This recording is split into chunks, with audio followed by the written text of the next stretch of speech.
this.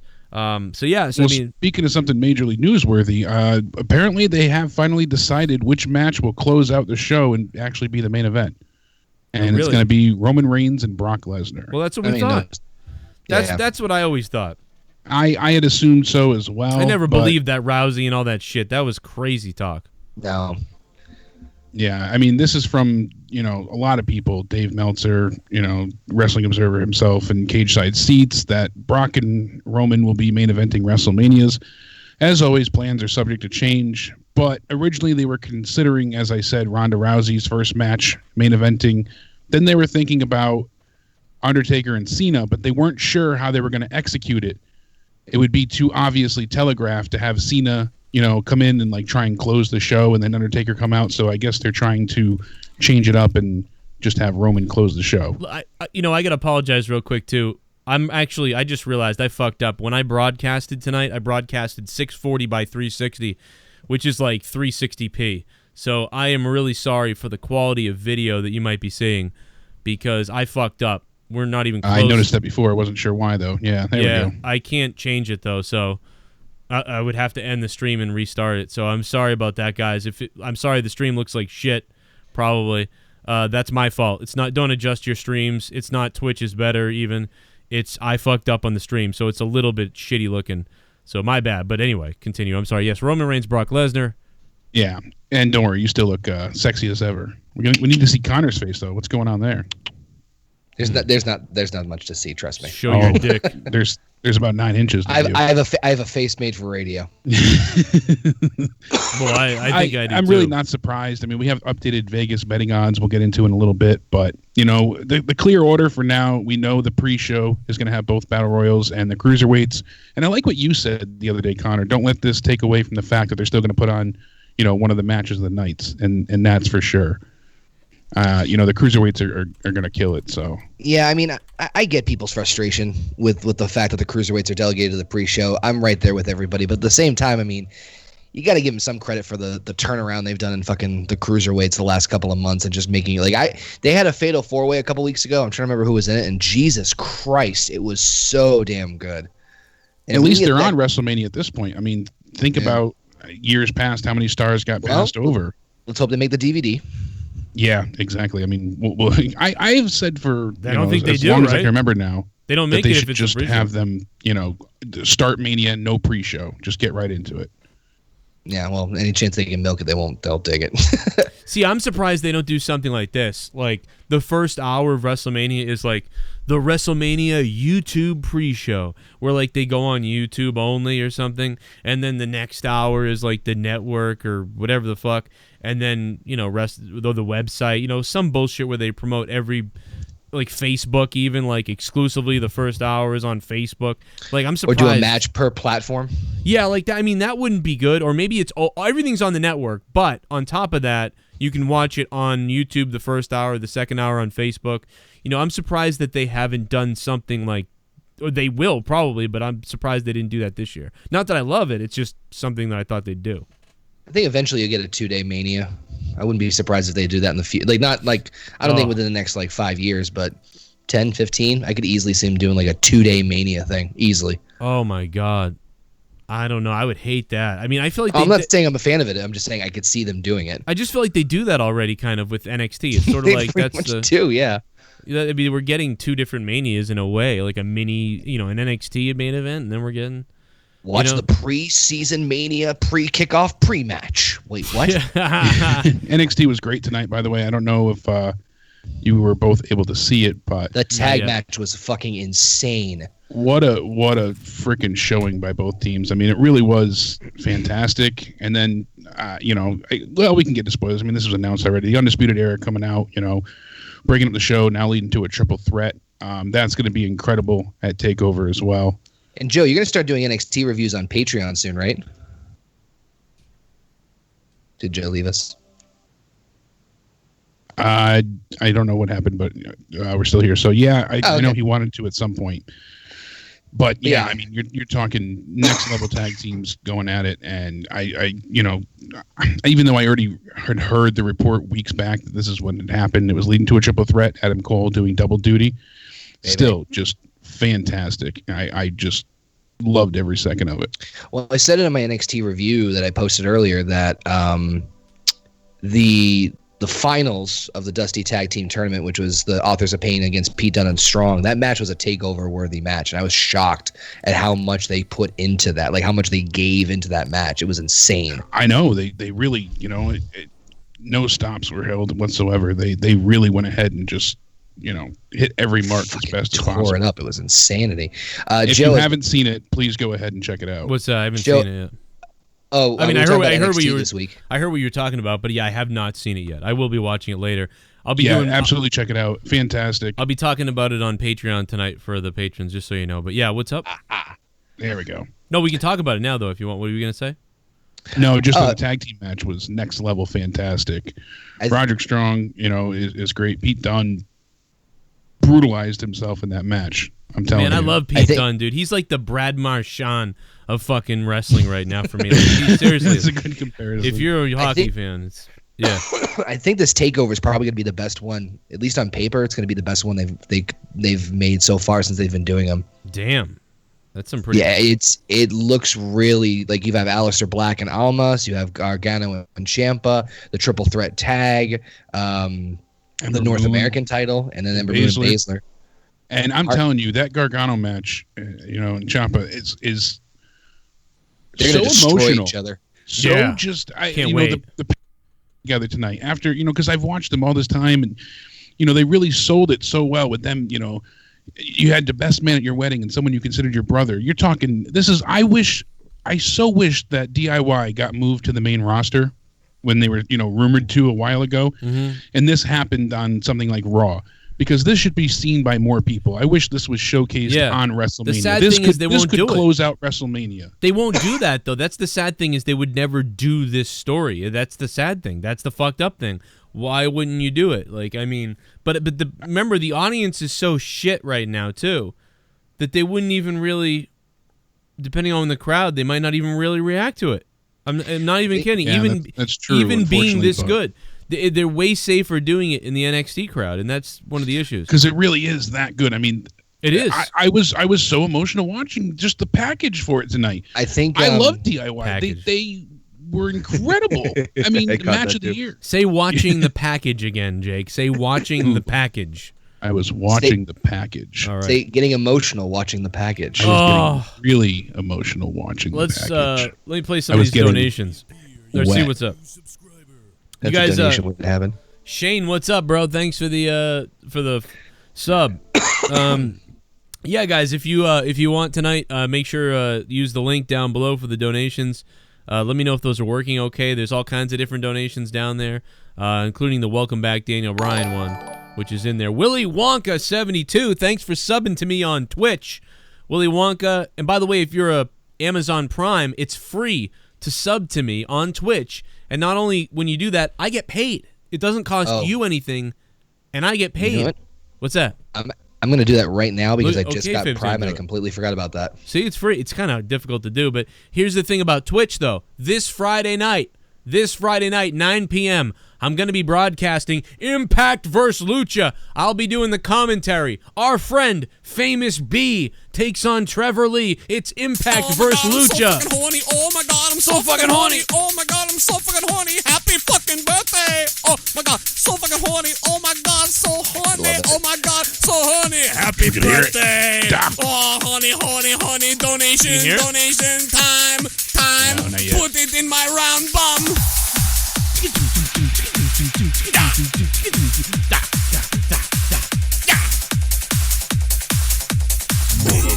NXT Takeover will be greater than Mania. I'm calling it now.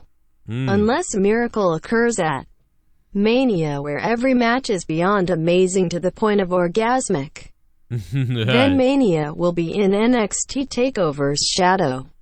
Hey, every year we talk about that. Is it going to be better? Is it going to be worse? What's going to happen? Just call me Luke. Thank you, Luke, for tipping us with the $16 donation. Luke, you are a goddamn beast. Shout out to D Moon for upping his pledge from $25 to $30. Abdullah Bahaha Baz Abdullah, I fucked you up real bad. Achoo!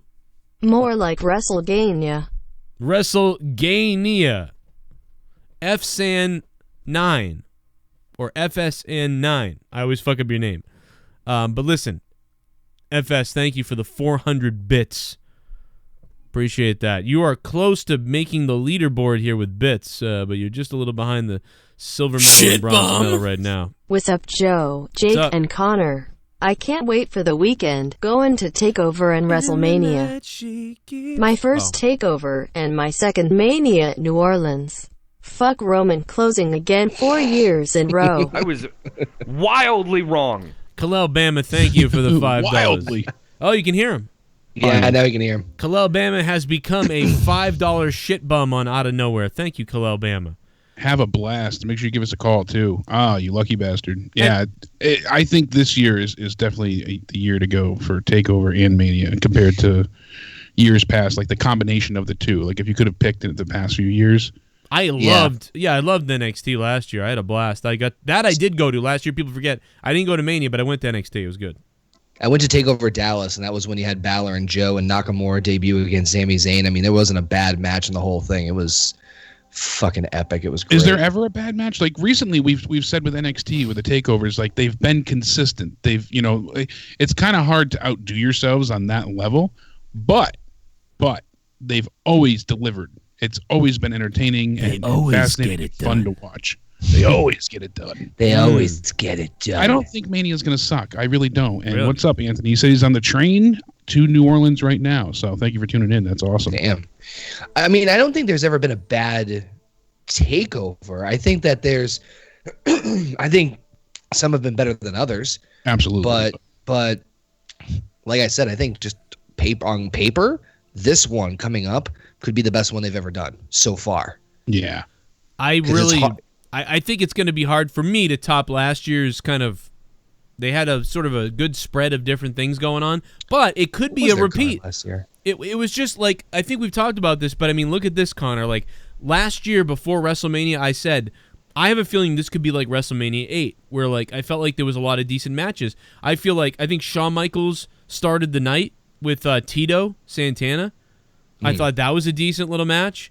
Roddy Piper and Bret Hart killed it. Macho Man and Flair was fun. And then, the Hogan thing with Warrior returning, that was all kind of cool because it had something like different for everybody in a way. I really like WrestleMania 8 because it has so many different matches I go back and watch. 7, no, I don't go back and watch a bunch of matches at 7. Even 6, I don't really go back and watch a bunch of that. 5, same thing. 3, 2, and 1, same thing. But 8, to me, had like multiple matches that I enjoy going back to watch. Now, last year I thought was great because Triple H versus Seth Rollins was like Macho Man and Flair kind of. And, then you had Shane McMahon and AJ Styles. And then you had Brock and Goldberg, which was a weird sort of fast smash him in the face match. That was different. And then what was the other thing? There was one more. Was there one more? For which one? Last year. Did you say AJ and Shane? Yeah, AJ and Shane. Oh, I guess Undertaker's moment. So like that was cool. Like I liked that moment. The match. Yeah, the Hardys returning was good. Oh, the Hardys returning too. So yeah, see last year's WrestleMania, I could put that in and watch a whole bunch of things that happened. And in past years, that hasn't been the case with Mania. To me, it's been I probably won't watch many of these Manias again, really. Other than like one or two thing, maybe. Yeah, and go back really quick and think in your head, as much as you can. But excluding Trish Stratus and Mickie James, name a really good one-on-one women's match at Mania. I don't think there has. Oh wait, no, they did. They did Christy Hemme versus Trish at 21, didn't they? I think. Yeah. And I think Charlotte has had decent matches at Mania. But I'm hoping that this year, I mean, really, this is my number. I'm looking forward to Ciampa Gargano, number 1, maybe number 2, but AJ and Shinsuke. Those are the 2 matches, and then Asuka and Charlotte. Those are the 3 matches I really want to see, and then I'm very interested in seeing the moment of The Undertaker returning with Cena. Those are sort of the things. And Daniel Bryan, him in the ring. Him being announced that he was going to be fighting in a match at WrestleMania. surged ticket sales, something by like 28%. I'm worried Think about There were that, less than though. 1,000 Yeah. left. Yeah. Think about that. Just him being announced that he's returning boosted everything they needed. They sold out of his access package immediately, like all this stuff. Crazy. Unbelievable that he still has this big of a draw and he hasn't wrestled in years. I truly don't think he's going to win either, which I don't know if he should. But my God, that place is going to rock. Yeah. Oh, the yes movement is going to be in full force. I'd argue that's probably going to be. Yeah, I think that's going to be the loudest reaction. Have you heard that there are actually little rumors, not that I agree with them at all, that Daniel Bryan, they could possibly turn him heel, that he joins with Sammy and Kevin? Fucking stupid. No, That is why would stupid. you do that? I've heard this don't as know. well. We discussed it and broke it down a little bit the other night, but my God, how could they, lack that much foresight? It's just that's so ignorant. It's foolish. It's a waste of everything they have going for them. He's the epitome of the word babyface.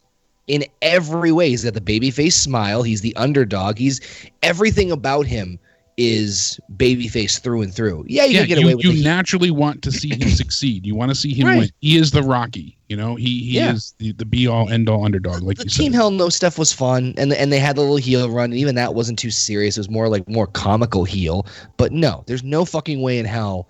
And I think WWE would just see it from the dollar sense alone, that like just from merch sales and how much money they're drawing for him. There's no way they would turn him heel. I can't believe same reason it. With, same I reason with Cena. They wouldn't do it. So ridiculous. And I'll tell you what, if they did, it would be, dude, if they did that, it wouldn't be good enraging. It would be literally full-blown retarded enraging because you haven't turned Cena heel ever and you haven't turned Roman heel ever, but we'd be looking at Daniel Bryan heel. That would be so fucking stupid. My head might come off my body, but it would not be a good thing. No, there's no payoff. People would keep cheering him. Forbes put out a really great article today, and Blake Ostraker was talking about how the title is SmackDown must book Daniel Bryan to lose at WrestleMania 34. And to surmise it quick, he makes a great point. As great as it would be to have that happy, feel-good moment of seeing Daniel Bryan working so hard to come back and achieve his dream yet again, to insurmountable odds for him to beat the WWE machine and be able to return to wrestling. No one's done it before. No one's ever been retired from injury and then been able to come back in this manner. So, he is no longer the one and done. It's something that no one fathomed possible. Well, if he wins here, it's great. You got that nice little end cap for a storybook moment. But then what? It's always been about the chase when it comes to Daniel Bryan. That's what works so well for him. So to see him going forward have to continue to face Sammy and Kevin, I think it would be good in one sense. I kind of like the feud to end and see Bryan move on, but at least in the short term, if they do more with it, plus with the possibility of Shane possibly turning heel or going against Bryan as well, they made it seem like on SmackDown that everything is okay. They hugged, they shook hands, but there could still be some animosity there. I think it makes perfect sense. I think they wrapped it up quickly because they needed to. Because I think the Daniel Bryan thing was really, for all intents and purposes, unexpected that he was back in the ring. Like, oh shit, we can actually do this now. And so I got that feeling from SmackDown where they're like, we're just gonna wrap this up really fucking fast. You guys are good, cool, kiss, hug, boom, but awesome. Let's go, move. It certainly felt that way, but it's not out of the chance for them to go and touch back on it at some point. So I got to tell you, Brian Austin in the chat just said Shane's gonna kill himself at 34. Brian, you're out of your mind. Shane's like 41. I'm 33. Shane is like 41. No, I think he means at WrestleMania 34. Oh, at 34, the Mania. I'm fucking retarded. Hey, I mean, come on. Did you see what happened to me the other day? Come on, look at what happened to me. I got kicked in the fucking head, bro. I got kicked in the head. Look at this. This is all Grimm's fault. I had brain damage because of this, and I'm suing him. I'm gonna get JD's lawyer. And I'm going to sue Grimm for this assault after a match. After an official, the match was over, and I got kicked in the head. I'm going to sue him for a concussion. 856 is on the phone. What's up, 856? Take a phone call. Hey, what's up, man? How you doing tonight, man? What's going on? I'm pissed off. I'm so sick of everybody, sucking fucking CM Punk's dick. I hate him. I think that honestly, I'm like everybody says that Punk should come back. Everybody thinks that like Punk is going to come back at WrestleMania instead of The Undertaker. And like I know what culture are probably going to like, you know, jizz in their pants. Wait, and, who like, the fuck? Seanzview might explode. But well, Seanzview definitely is going to explode. He wants to fuck CM Punk. I just don't think Punk returning would be interesting. I don't think he's that great. I think he was kind of a douchebag, and I also think that all he did was have one really good promo, and then he had like a good match at Money in the Bank, and that's it. Nobody else cared about him before he did that promo, and then everybody now is going to suck his dick after he left. And then there's like wrestlers who have been in this company for like years that everybody shits on, but everybody loves Punk, who fucking cried like a baby on his fucking best friend's podcast. He turned his back his back on all these fans too. He kind of just said, fuck it, I'm out of here. And then respectfully to your point, I don't agree, but there's no way he's coming back anytime soon, regardless, because he got a second match in the UFC. He had to pretty much beg, borrow, and steal with Dana White to get that book, so... But every year, Jake, it's like someone speculating, Punk might return. Like, who gives a shit? It'll forever happen because of the way he left, especially. Those are just people. I hope he dies. Anyway, I also wouldn't mind Daniel Bryan turning heel. I think Daniel Bryan turning heel would actually be very, like, I know it's stupid because in terms of, they're not going to do it because they're thinking about the money. They're not thinking about Daniel Bryan, what's interesting of a story. And it makes sense. I mean, turning him heel would make no sense because everybody would just cheer for him anyway. But I always think that, like, I think I've seen enough of Daniel Bryan being face. I mean, what's more to do with him? I mean, is he going to do the same underdog stuff that he's been doing that he did in 2014? And the chances are he's going to, Bryan's going to be here for a few more years, and he's going to wrestle. Like, he's going to wrestle AJ and stuff, but then after that, they're going to try to forget about him. Yeah, but let him wrestle AJ. Give us everything he can. Well, if he is only here for 2, 3, or 4 years, still, these are matches we weren't going to get the chance to see, and now we're going to. So you take every bit of this quote-unquote miracle and enjoy it. Yeah, give us every match we can out of Daniel Bryan. Exactly. Wildly wrong. I get the point, though, of, like, it's frustrating because, you're going to do the same underdog thing over and over, but really... the character kind of sells itself in a lot of ways. It's the same reason that Nakamura Styles, I'm not knocking on the build for this because it really doesn't need a whole lot of it. The internet and the glory of their run in Japan is kind of really what's selling this whole thing already, that people are like, oh no, we've had this match before and it was fucking epic, now it's going to be here.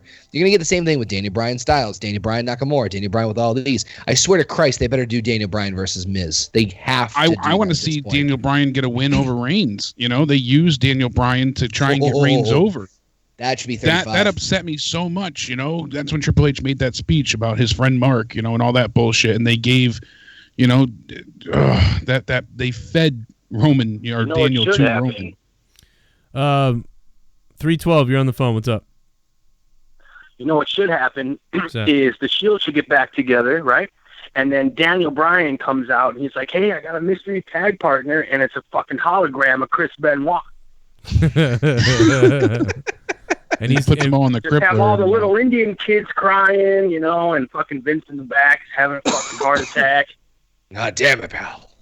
Yeah, I don't know, man. I think Saturday night's going to blow Sunday night away. For me, anyways, ROH is going to be fucking crazy.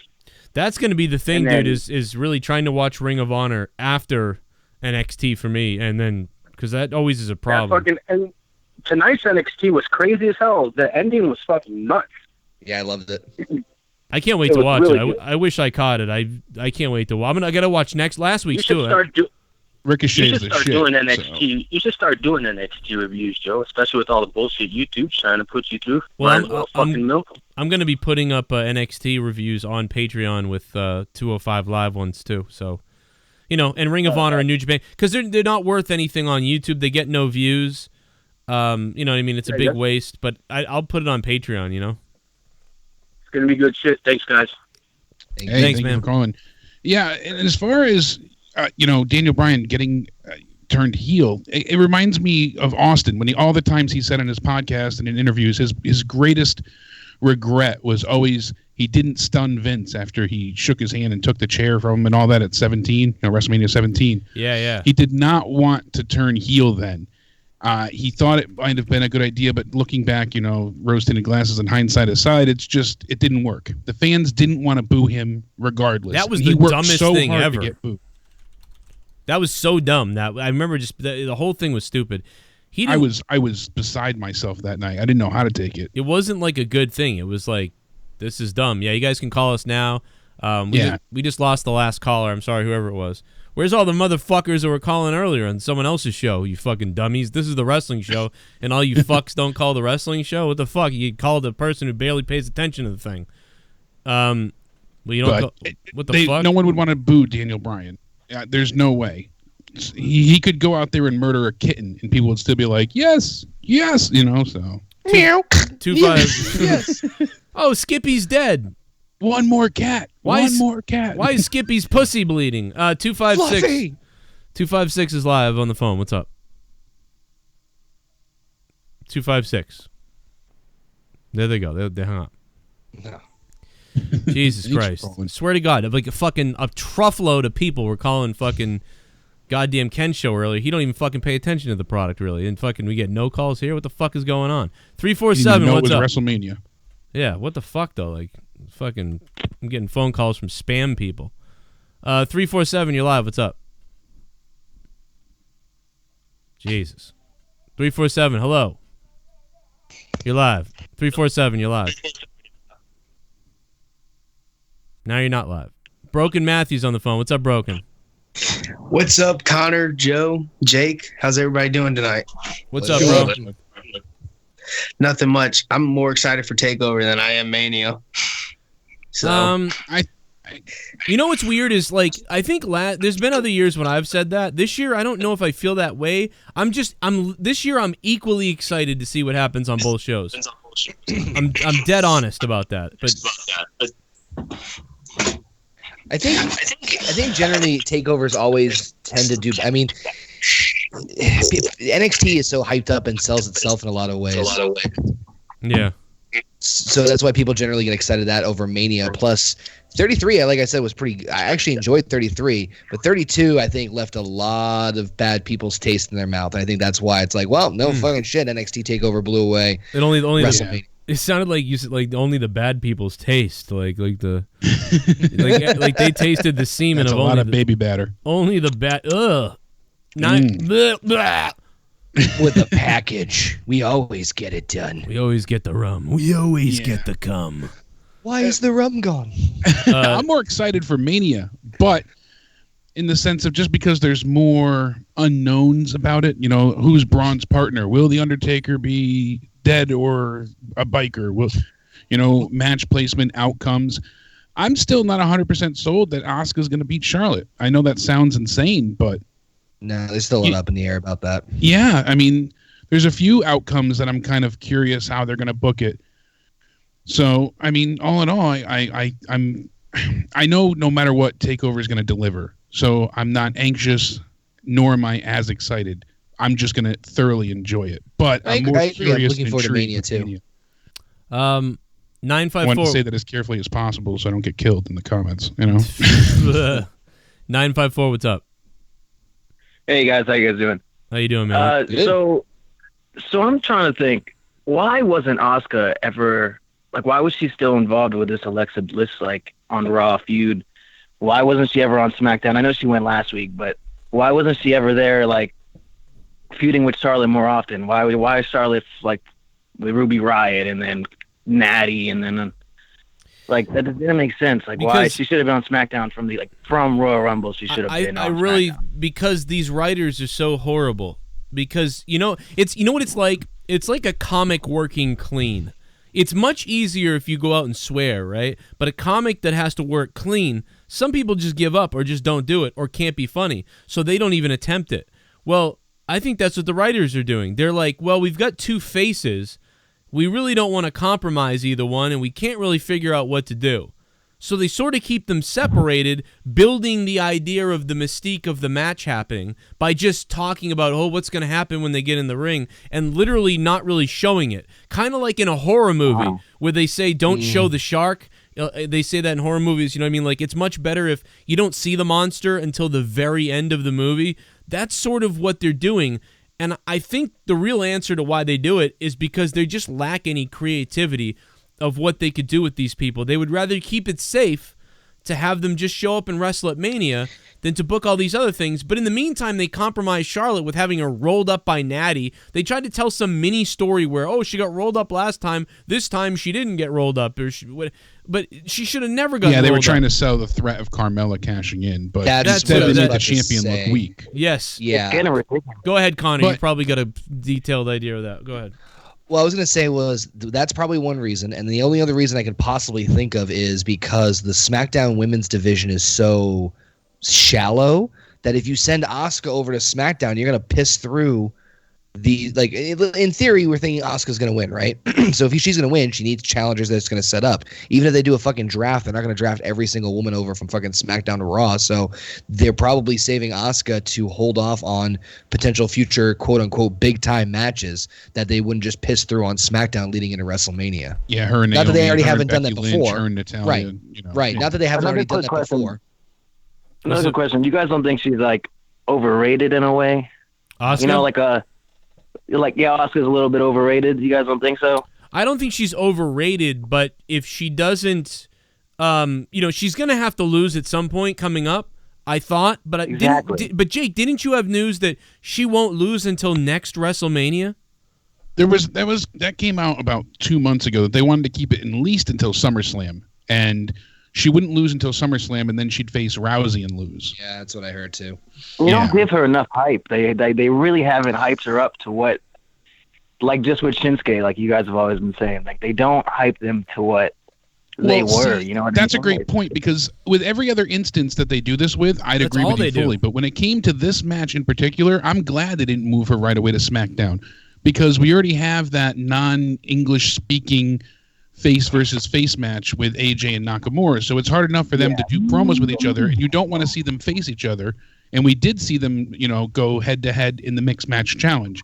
So that kind of spoiled things a little bit, took away some of the mystique and the intrigue.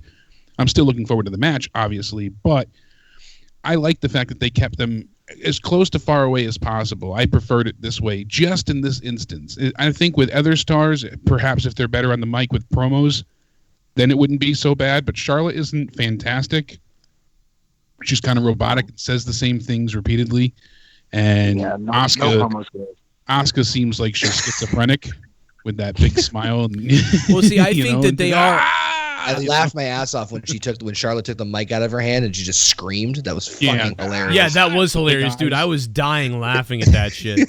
By the way, I think they're ready for the Empress, and she just rips it out of her hand. I think they are. They're all hype. I think that's what they are. I think that's the opposite of what he said. I think they're all. I think it's all hype about how Asuka's amazing and stuff like that. There's no story. That's the thing. I think it's reverse. There's all hype. It's just, well, why do you want to be the champion? Why are you, afraid to face her? Why are you not? What? There's no development here. There's no motivation to be found. Now the fucking calls are coming in, and the phone lines are jammed now. 949, what's up? Yeah, what up, Joe? What's up, man? What'd you smoke about a fucking... I just got the last caller, and what fucking happened when Goldberg, when he lost, man? He was Dunsky, so... I say you keep Asuka on. I fucking, when she gets all fucking riled up and starts cursing and Japanese and shit and doesn't speak English, that shit turns me on. I'm fucking ready to ride a fucking dragon with her, But I think she should go undefeated, and if Ronda is ready, she should take her down, but that's not really why I called, but yeah, you should definitely not let Asuka lose at all for a full year. She's already beat Goldberg's record, and yeah, next thing you know, she'll be, tasered. Yeah, that's how she'll lose. That's got hope. Come out, yeah. I see your point, though, but somebody said like one of the biggest downfalls was when Goldberg lost for WCW. That was like one of the final blows, you know? Yeah, yeah. It was the how way he lost. Yeah, it wasn't the fact Yeah, that it was- we all knew he had to lose. Yeah. It was how Well, he eventually, yeah. Yeah, I'm not a fan of undefeated streaks myself because it's hard to. It's depending on who it is too. It's very difficult to bounce back from that or to get them to the level with that. You have to do it the right way when they lose, and they have to continue the momentum. Some people they did great with it. Others they get tased. So that's what I worry about with Asuka is that like Joe said, she has to lose eventually. It's not an if, it's a when. But it's I'm hoping how she they could be look more after. than the streak, though, Connor. That's the thing. I want to see her lose and how she handles it. What does she do? Does she pull a Rousey and become suicidal and crawl away and die? Or Jeez. does she become bigger, better, and strong? Well, I'm saying they could use that angle. They have before when people lost and they couldn't handle it. And What happens if Rousey lost their confidence? And Well, you know what would be great? Well, this actually wouldn't be great, but you know what would be really fucking terrifying is if Ronda Rousey fucks up royally, one of the worst ever screw ups, at WrestleMania, and fucks something up really bad, and then it's being showed everywhere after WrestleMania, the Botchamania and everywhere, and she just fucking jumps out her hotel room. 567's on the phone. What's up, 567? How you doing? What's up? Yo, it's Elias. Oh, what's up, Elias? Yeah, I'm calling from New Orleans. yeah, Nolans. You down in Nowland, son? Yeah, so Well, I'm at Mania. parlez-vous for Sunday. français, you fuck? I want to walk with Elias. No, so what's it like down there? That is one of the most dangerous places in the world. How you feeling, Elias? Did you get mugged yet? Did you get mugged yet? Did they give you some No, beans when they mugged you? I'm doing good. Well, you're I'm in doing there's good, the but- French Quarter over there. You can go over to the French Quarter. It's New Orleans is France. I know. So That's why you're probably doing it's well. like- So they tongue kissed you first. A lot of PK Subans Yeah. down there speaking French. Yeah, and they put already banners everywhere for Mania. On every street, they're already preparing for it.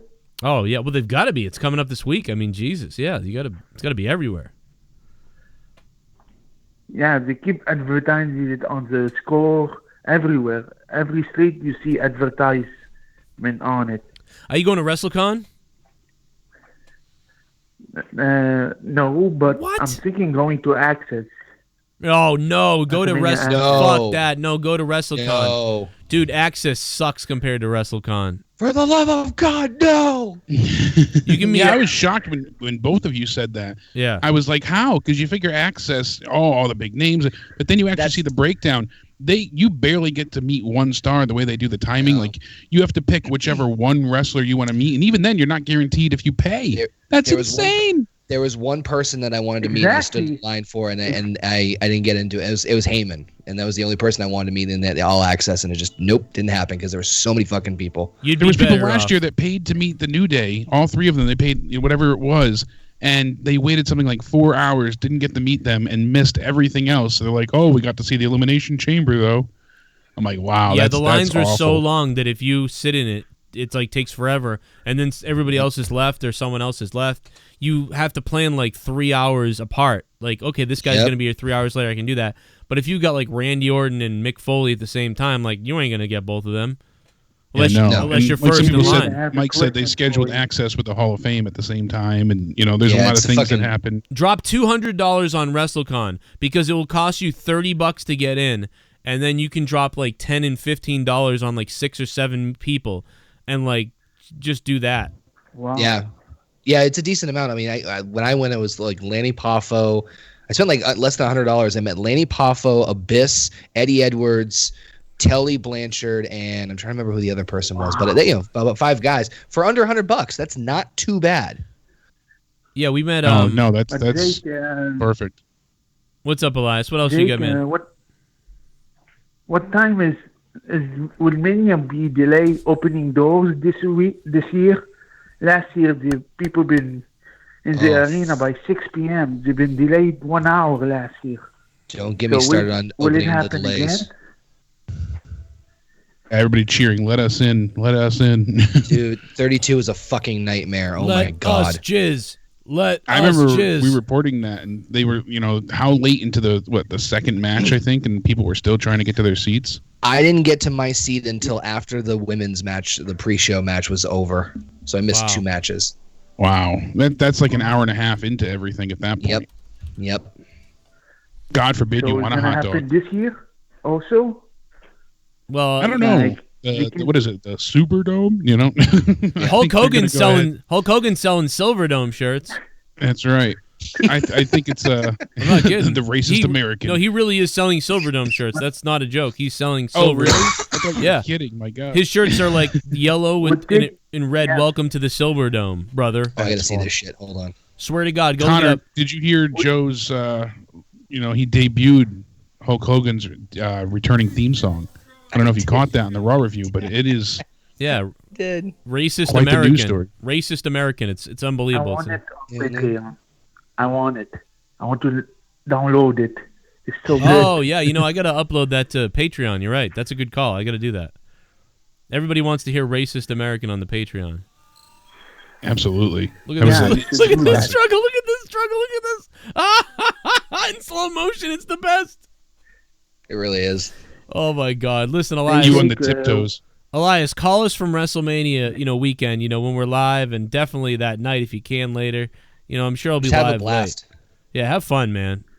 Yeah, and Jay, can I ask one last question? Yeah, what's up, bud? Is Taker gonna be on Sunday? Absolutely. He's going to be there. There's going to be a match. Anybody saying that he's not going to wrestle, I'm going to bet my left nut at this point that Taker will be there. So. Oh yeah. He's absolutely going to be in a match against Cena. He won't be. A lot of people are saying, they're trying to hide it because they want to make it, the be-all end-all exciting moment for him to come out to, either the American Badass theme or I have a feeling he is going to come out in the motorcycle badass gimmick. Elias, this is what I think is going to happen. I believe that John Cena is going to be showed in the crowd multiple times in the front row, like sitting there kind of looking sad but happy, like, hey, everybody, and yeah.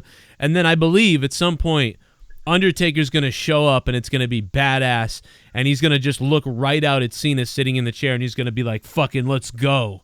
And Cena's going to be like, oh, shit, and then he's going to jump over the barricade, get in the ring, and the audience is going to be going fucking insane. I think 100% that's what's happening. See, mine was a little different, but I like yours better. On Sunday. Yeah, please do. Call us in. Call us on Sunday, Elias. Thank you, Elias, for the call. We love you, man. I think John's going to go into the ring after, before, like right before the last 2 matches happen. And we'll go ahead and, John will be in the ring and say, well, I was here as a fan. Hopefully everybody enjoyed the show, and I wish this could have been different. I should have been wrestling. And then we'll hear the gong. I got a Dan Argyros. I'm sorry, I can barely read from here. Just watch you on Grimm's channel. You sell really well. Why can't WWE sell like that? I've been asking that question for a long time. I don't know why the current wrestlers don't sell like they used to. Part of me thinks it's because they're always like aerial and stuff. They're doing all these cutesy moves. They're more worried about doing all these like sort of high fly flippy moves or like these or what they're doing in the match because they sit in the back and they work on so much shit now. They plan so much shit out. I wonder if they're like just so busy thinking about that they just don't sell the same way. I don't know why. Like again, and I'm not saying like I'm not the best. I didn't fucking even make it in wrestling, but it's like I throw punches like it's a punch. Like I try to throw it like it's a wrest. Like you're really fucking trying to hit somebody, make it look real. But half the time it's like these fake little cuts. Even when Grimm was punching me, how Grimm the wrestlers on WWE punch like that sometimes. Like when he first attacked me, well, I guess you can't see it here.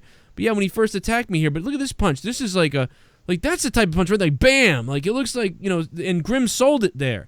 It looks like I hit him in the head and his balls still hurt because I punched him in the balls. It's like, why can't they sell like that? And chair shots. I showed my backyard wrestling, that chair shot to my head and I fucking flopped to the ground like I just got crushed. Why don't they sell like that? Why is it so bad? Why can't you hit someone in the head with a chair? I wonder about this. And if you didn't see the Grimm's Toy Show video, go to his Silly Super Pop channel and watch the Battle Royal. Watch Grimmomania. It's a great event. Go check out Grimmomania. He's 2,000 subs away. 2,000 subs away. Listen, I mean, obviously we're really friends. Let's break kayfabe, and we had a good time. Go to fucking Grimm's channel and sub this guy because he's 2,000 subs away from 1 million subscribers.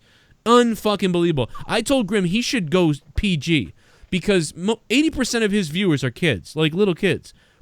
How many kids go to watch him and then their parents hear a swear or something and they go, oh, no, don't watch this. So he might as well just blank out the swears. It's not really a big deal. But, I would never say that about my channel. We say F this, F that, cunt, bag, fuck. But for him, it might work out. He might get to 1 million subs faster. But damn, 1 million subs, dude, that's unbelievable. If you type in indie wrestling, like that's the thing that comes up. You know that? I mean, every time his channel, it comes up every time. But man, it was a fucking fun time.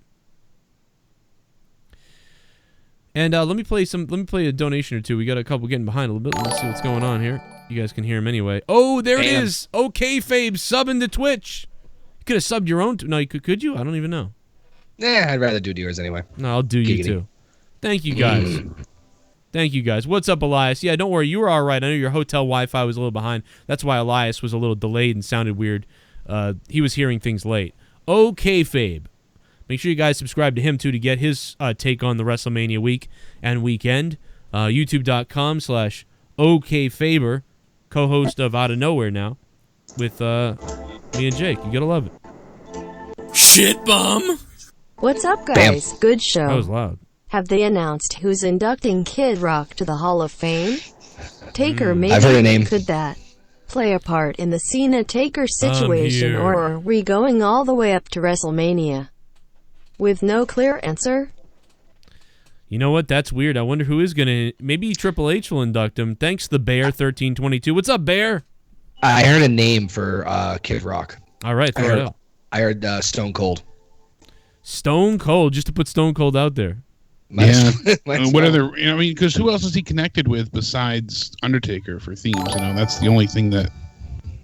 Oh, Lost Tetracarn, or is it Lost Tetracarn? I don't know. I can barely. Tetracarn. Yeah. That's hard. Sure. I got a GED. Come on, guys. Let's make this easy. Listen, thank you very much. Thanks for subbing on Twitch, guys. We're over 45 subs on Twitch now, so thank you guys for that. Obviously, all your donations, all the subs, you guys fund the show. We don't get shit unless you guys do it. So thank you guys for that very much. If you guys want to pump in some questions tonight via the donations, feel free to do that. Chi22 MKE. Chi22 Mikey? Is that what it's short for? Another sub.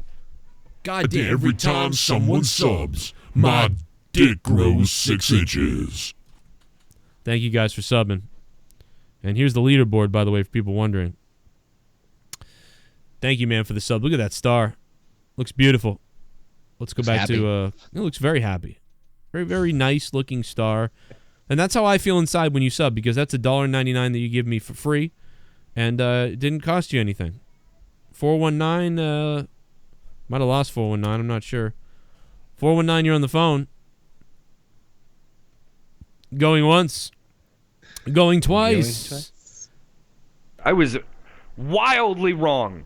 Who wants to go? Call the show. I'll fuck your ass! I'm sorry. 419, call back. We'll try to get you on here. Why do I have to be fucking sick? Yeah, Bailey was really mad that night. Oh, hey, shoot. 419 is on the phone now. 419, what's up? Hey, what's up, y'all? What's up, man? What's up? How you guys doing? I'm doing good. Good.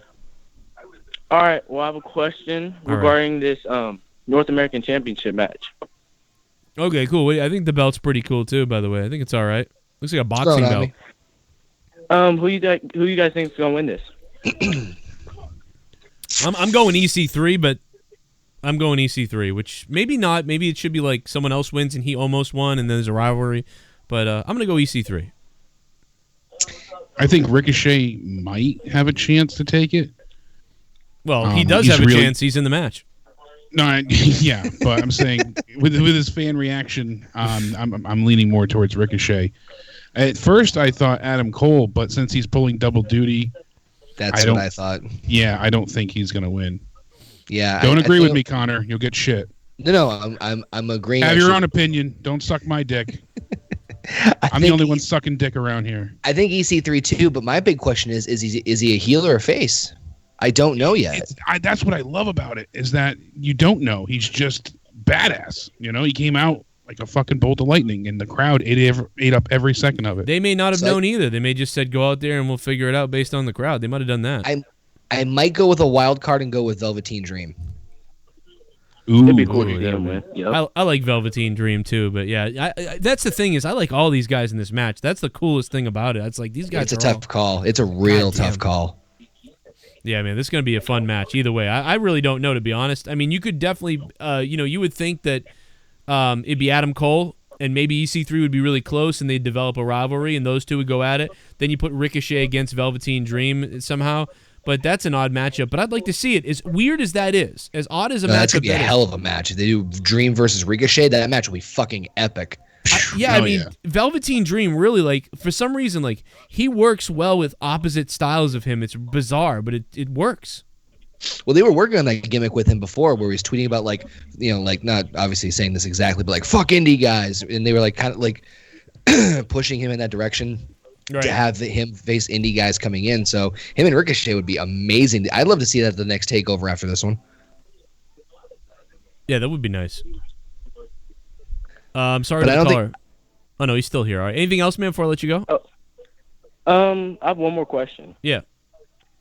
Will we see the Demon at Mania? Yeah, I think Finn Balor will go Demon. It is possible he doesn't, but, I think he will. And it will be interesting because if he does, then it's like, woo, you think like 95% that he wins then, but... You think so, Joe? I don't think so anymore. You think he's going to not do Demon? I don't think he's going to be the Demon character. You're right. He might not do it. He might do it to not, like, super, just to not take anything away from the other guys in the match. You're right. Not even just that, but I think they're going to save it for a rematch kind of idea. They usually try and build up those Demon moments. They advertise it beforehand, or they make some type of like they put the focus insinuation. on it, yeah. They really, when he brought it out with Wyatt, they showed him off. When they mentioned it with AJ, it was brought up beforehand. So just not there was no tease to it. To not have it at WrestleMania just seems bizarre, though. It's a waste of an entrance. WrestleMania. It really is. Yeah, come on, man. This is Wrestle-fucking-Mania. Seth's going to have one. The Miz. I mean, I would think all three of these guys would have some kind of interesting entrance. So I do want to see what Triple H's is. I know that there's not much of a build or leading into a story of it, but you got to do it. If they don't do it, I mean, whatever. I mean, I can see them not doing it, though. You might be dead on with that, Jake. I mean, you certainly might be. 607's live on the phone. What's up? Hey, Joe. Hey, Jake. Hey, Connor. Hey, what's going on? Hey, so I wanted to get your guys' take on Shawn Michaels' new haircut. What do you guys think about that? He looks like a dad. I know I'm balding. I don't know. I'm surprised he didn't do it a long time ago, but I still like, even though he's balding and shit and it looks weird, I still think it looks bizarre. Like, I can't get used to it. I like long hair. I can't get used to what I did to my hair. I like it. Sean's? You want to hook up with him? He's still the heartbreaker. Yeah, he could look at me and my ass at the same time with that lazy eye, Yeah. Now he looks like his dad, though. The thing that I'm most looking forward to when it comes to WrestleMania is finding out Taker or we can get Biker Taker. Yeah, I think we're gonna get Biker Taker. Yeah, we might get American Badass. We really might get American Badass. If you think about it, when John Cena first debuted in WWE, didn't he go backstage to meet Biker Taker and not Cena Taker? So when it comes... Oh, shit, man. He broke. We lost him. I thought he was going in the Matrix. What would be funny as hell is if Cena puts his finds his seat at Mania and he happens to sit next to Michelle McCool, and then Taker's one seat over, and just this awkward tension with them sitting in the front row like, hey, right? Just the whole time. That'd be so weird. She's here. Oh, here it is. Here it is. Oh, Sean. I've got the bald spot. that no one can deny. I can't believe they cut my hair off, and now I look just like my old man. I'm just a balding guy. Balding guy. I've got no hair now. No hair now. I'm just a balding guy. Balding guy. I've got no hair now. Hair now. Look at that. Look at that. I got Rogaine, and the women think I'm insane. I've got a patch, my eyes crossed. When you look at me, you get lost in my moss. I'm just a balding guy. Balding guy. I'm not your bald toy. Bald toy. What the fuck? What the fuck? But no, Paul Setto needs some work. We've been all hanging out too much. He looks like his dad. He looks like his dad now. Yeah, he looks like a dad. Yeah, but I think it suits him well. He looked out of the norm. Like, it just didn't fit him. Well, that's how I think everybody reacted when Triple H shaved his head. Yeah, true. Well, yeah, but it just I don't know. It looked like he was trying to hang on to the glory days, and with all the the thinning of the hair, it just that's really what didn't Leah suit always well. says to me when I'm walking around the house. She's like, "Just cut your hair," and I'm like, "But I don't want to." Like because everybody thinks. No wonder she was so eager to shave that thing off. Well, everybody thought I was doing some comb over thing. Oh no, she likes it long. She did like it, but it was like it was looking. Me and her both agreed it was like dead. My hair was like thin and dead. It was like mine's getting that way too. Actually, right here is gone. Right here, is gone. Same here. That's almost gone. I'm thinking of getting some kind of oil or like whale cum and putting it on my head. I'm just gonna put like fucking every. I can hook you up. I'm gonna put You hear every a beach animal's whale cum in the bathroom in the morning. You know what Joe's doing. I'm gonna put every animal's cum on my head for like weeks and see if eventually, like it's like a chia pet, it grows. This week it's Rooster. Yeah, I put rooster cum on my head, and then once it does work, I'm gonna be like, oh, I figured it out, honey, order chickens, and we're in the back like tickling the chickens' dicks or whatever they have. I don't even know if they have penises. No, I just need cock they on lay my eggs. head. Yeah, and we're diddling the fucking chickens, and they're spewing it out, and I'm putting it in fucking gel bottles, and the next thing you know, I'm on infomercials.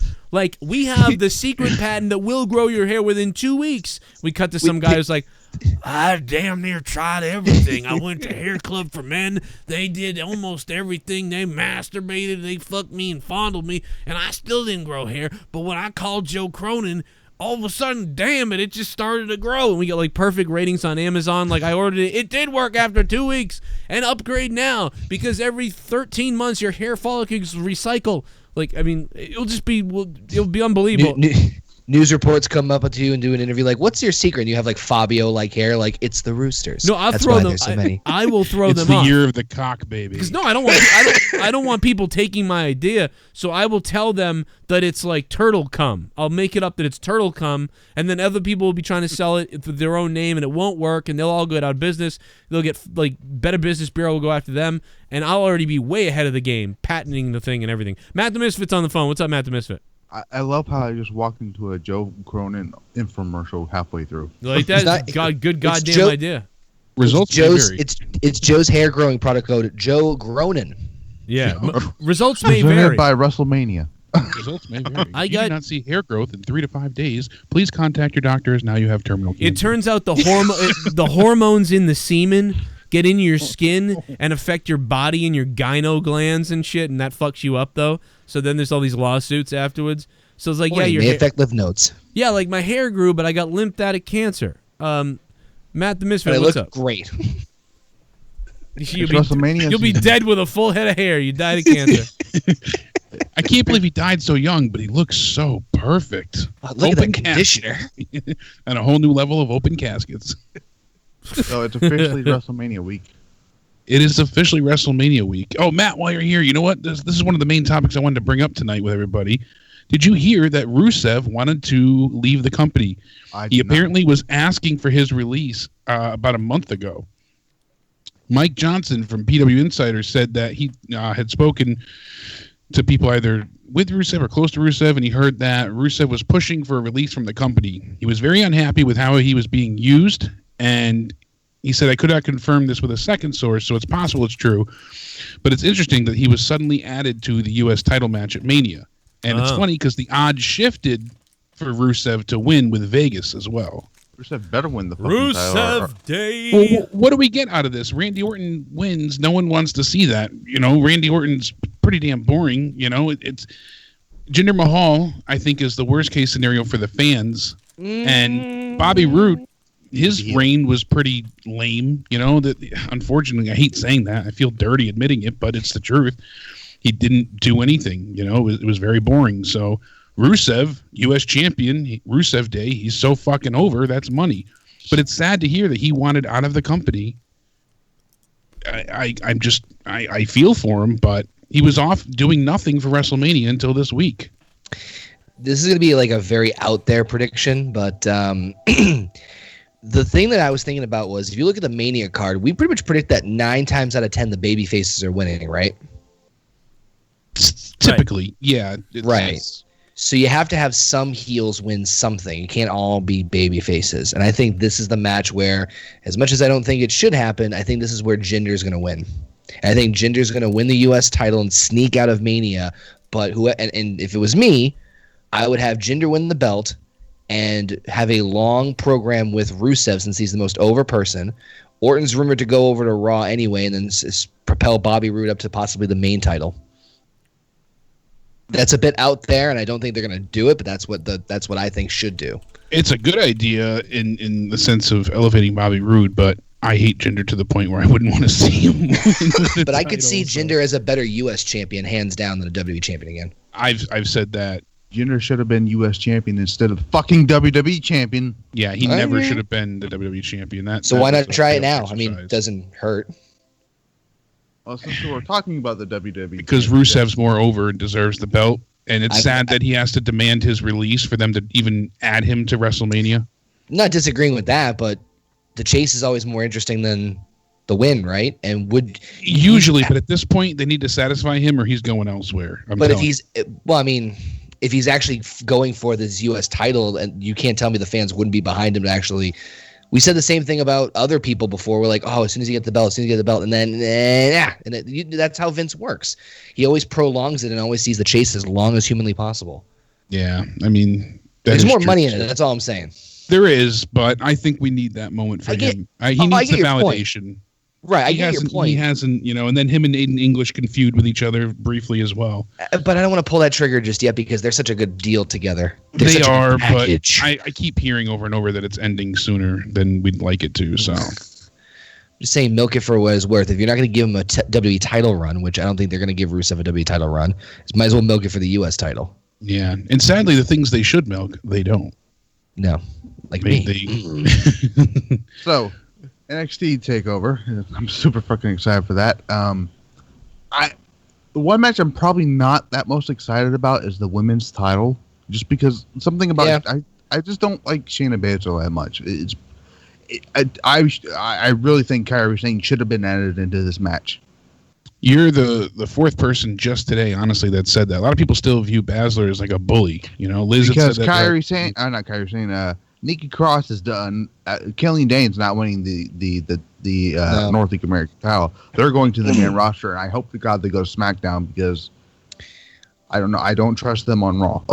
So I know Authors of Pain are going up. That's what I've heard, that they're going up, and it's kind of funny. The names I believe I've heard are Authors of Pain, Sanity, Iconic Duo, Drew McIntyre, and Johnny Gargano. The thing is, though, I could see them. I know you want to see Sanity on the main roster, but part of me thinks they're going to keep Sanity on NXT a little while longer to elevate other teams because they really need to do that.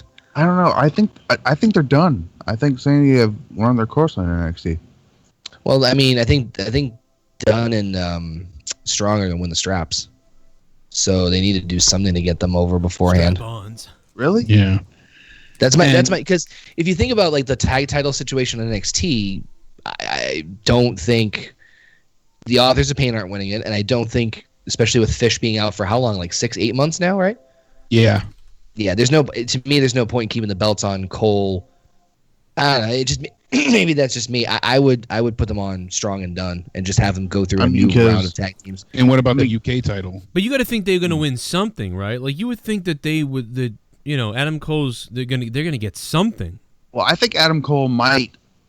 Maybe he will win the North American title. I really think. Yes, I agree with that. That could be like we said before. I'm still going to stick with Ricochet, but if they lose the tag titles, it'd be cool to see him as the NXT North American champion, and that's the reason why they lose. They lose. And they focus on that, and then he ends up feuding with O'Reilly because of this.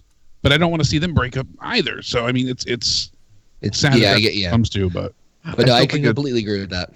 I still think it's funny that Killing Dane's the only non-North American person in this North American Championship match.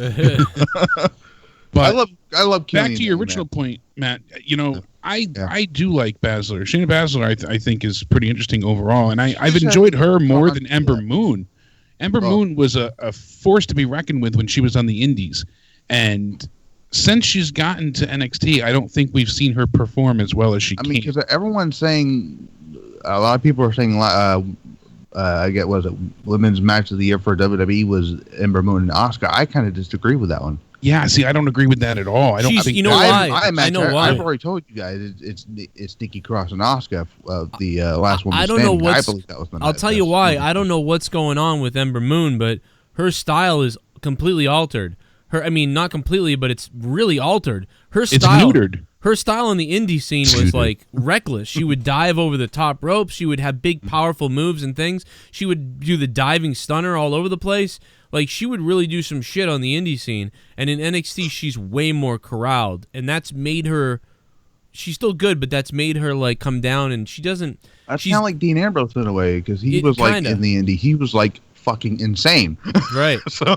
You're right. But that's the truth, because Moon was like you just said, insane. She just was very reckless, but not unsafe. Just unpredictable. Well, I think now she's like a little unsafe. She's neutered. She's nothing compared to what she once was. I don't think she's as exciting. And I don't know if you've seen my tweet on how I see Sanity success on the main roster. First I'm going. Eric Young and Alexander Wolf are going to be the tag team division part of that. Killian Dane, I believe, is going to be the one member of Sanity who's going to get the main event push. Then Nikki Cross is my pick to actually win the women's Money in the Bank this year and cash in on Asuka and do Asuka versus Nikki Cross at SummerSlam. Yeah. I think it's going to take Nikki as far as the rest of the card goes, too, with Gargano and Ciampa. Oh, that's going to be fucking amazing. that is one of the things I'm truly most excited to see. I mean, this has been building for so long. And I keep going back and forth because, will they let Gargano win so that he's reinstated in NXT? Or will they have Ciampa take the victory and be the top-level heel since, Gargano gets a chance now to go up to the main roster? If he's done with NXT, just because he's not reinstated there, now he can get, called up. So... I could see it going both ways. Honestly. What do you think is closing NXT TakeOver? Is it Gargano and Ciampa, or is it Amos and Black? No, I think it's going to be. You want Aleister Black's first championship win in NXT be the thing that closes the show? I'm not sure that Black's going to win. I think he is. This is his moment right here. They wouldn't have put him in this match if he's not going to win. Wait, yeah, maybe it will be. I don't know. I feel like Ciampa and Gargano is the top thing. Well, I think Ciampa and that might start the show. Go at it. That might start the night, actually. To be honest, I think Aleister Black and Tommaso Ciampa is going to be one of the main feuds going into TakeOver Chicago. Yeah, it could be. And then we go to WrestleMania. You got great. I really do not care. I'm probably going to be in the bathroom while Nia Jax is on. So, but you got Asuka and Charlotte. That's going to be. I hope. For my sake, I didn't watch that Mixed Match Challenge because I want it to be fresh in my mind. So I didn't watch that. So. I'm going to. But that's the problem with the undefeated streaks, like we were saying, for quite a while now. We knew she had to win, or else there was, the whole allure was gone. Thanks for the call, Matt. I got to move on. Appreciate that, though. We appreciate it as always. And more speculation. Matt the Misfit. Bray Wyatt is going to be Braun Strowman's partner because Braun went ahead and put up an Instagram post showing him posing on the airplane next to Bray Wyatt, saying, "We're here. WrestleMania week begins. The boys are back in town." That makes sense. That's really Bray weird. might have a new gimmick, and since they were once, in a family with Makes the Wyatt sense to me. family, it could make sense Why would Bray have a new gimmick? Why would they It's so weird. because of the deletion. I didn't tell you. I don't know if you guys heard about this. So I went to the Friday show in Boston. Oh yeah. And so they had a cruiserweight match. After the match, Akira Tozawa's walking back. He got the win. Bray just runs in and fucking decks him, and he's still the same gimmick. But Mack comes out, and he goes, "Bray, you're fighting the dark urges. You're fighting the change." And he gets the crowd to chant, "Change, change, change." He goes, "Broken Bray. I don't want you against me. I want you beside me." Goes to shake his hand. They shake hands, and of course, Bray turns around, decks him, does the whole spider thing, and then turns around to do a twist of fate. So I guess they're planting the seed for some sort of change in his character, but they didn't say what exactly, other than Broken Bray. That's weird. Yeah, Well, because so- we had seen also like a week and a half, I think, ago at another house show where they had this, really interesting back and forth promo, and they embraced in a hug at the end. So now we they're talked about it on the last Out of Nowhere. So no more Dean Ambrose as Braun's partner. Yeah, I've heard it both ways. Because they're announcing Dean coming back. It looks like he's I think he tweeted something or something. and he's been very adamant in saying that he's returning ASAP. So what about Joe? Samoa Joe, actually, hold on, I have that here somewhere in my update on Samoa Joe's in-ring return. Joe has been added to the April 16th tapings on Monday Night Raw that takes place in Hartford, Connecticut. So that's after WrestleMania. Obviously, that's the Raw that you said you were going to go to, Joe. Yep. I don't know if we'll see him before then. It could just be he makes a return the night after Mania. But he could also return at any point in time, and it'll still feel kind of special. So, well, real quick, I just want to plug the deal here. Tonight's Out of Nowhere show is brought to you by pwpnation.com. Go check out pwpnation.com for all your wrestling news. Just really good writing, really good stuff over there, plus all the bonus vlogs and blogs and podcasts and news reports over there. They kind of go in depth there. It's good writing. pwpnation.com. Check them out. Also, your monthly wrestling subscription boxes. If you've never stepped up and grabbed one of these boxes, then check out WrestleCrate.com. WrestleCrate.com. Use coupon code JoeSentMe. You'll get a percentage off on your WrestleCrate depending on which one you choose. It's WrestleCrate.com. Hit them up on Twitter, WrestleCrate USA, and there's also a WrestleCrate UK.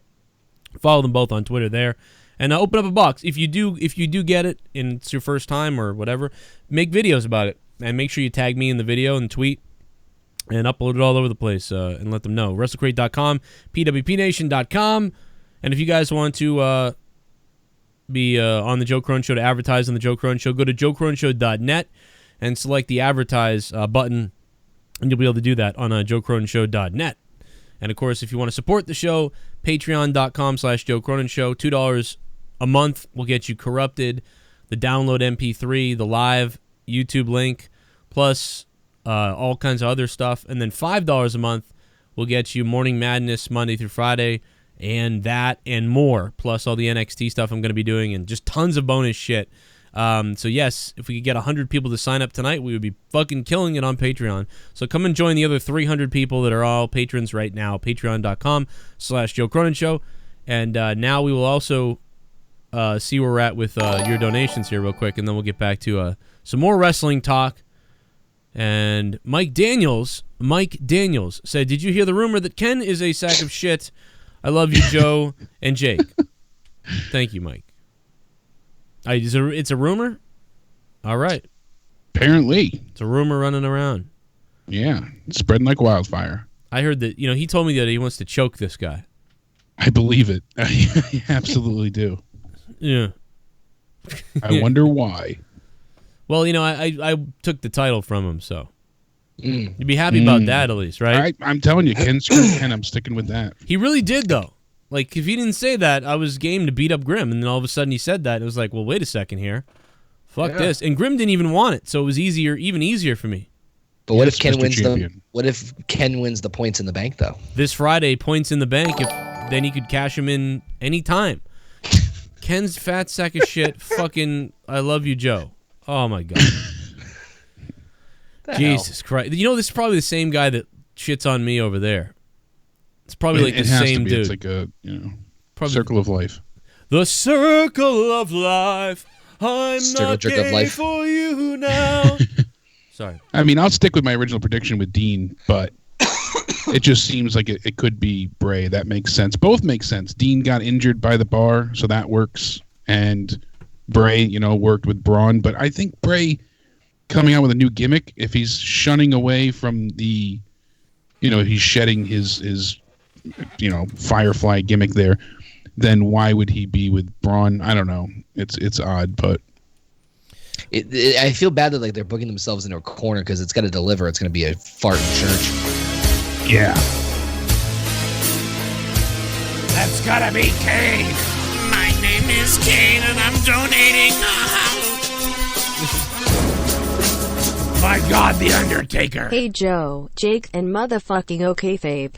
I mentioned to Jake in the chat that I will formally induct Kane into the Hall of Fame next year, then I will electrocute his balls and take his mask and burn him alive. Oh my anyway, God. Looking forward to TakeOver and WM.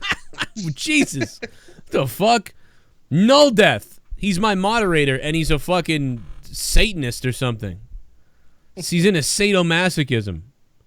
That's awesome, though. If you do that, I mean, I want to watch it. No, You gotta electrocute his nuts if he wins the mayor of Knox County. I'm gonna hook up his grundle to a car battery. That's gotta be Kane. My name is Kane and I'm donating, motherfucker. Die. Hey Joe, had a real fun time with you and Ken Friday night after monetize this the railing. To the ass was really awesome, and Joe, when will you realize that sex tape we made Friday? Well, back to Jake's basement getting spit and coom on me. Coom. Coom. I love how it says coom. It just, you gotta write C-O-M-E because it just doesn't get it. It doesn't get the cum. It coom every time. You gotta write C-O-M-E because it never gets coom. Hello, coom. Now get back down to the basement, bitch. Do you have that coom, do you? Joe's male sex slave. Thank you. Is it the turtle coom from my hair? ShiBUM. What's up, Joe, Jake, and OKFabe? Oh, what's up, Brad guy? That Shawn Michaels haircut looks weird and funny at the same time. Yeah. What do you guys think will be the biggest unexpected surprise at Mania?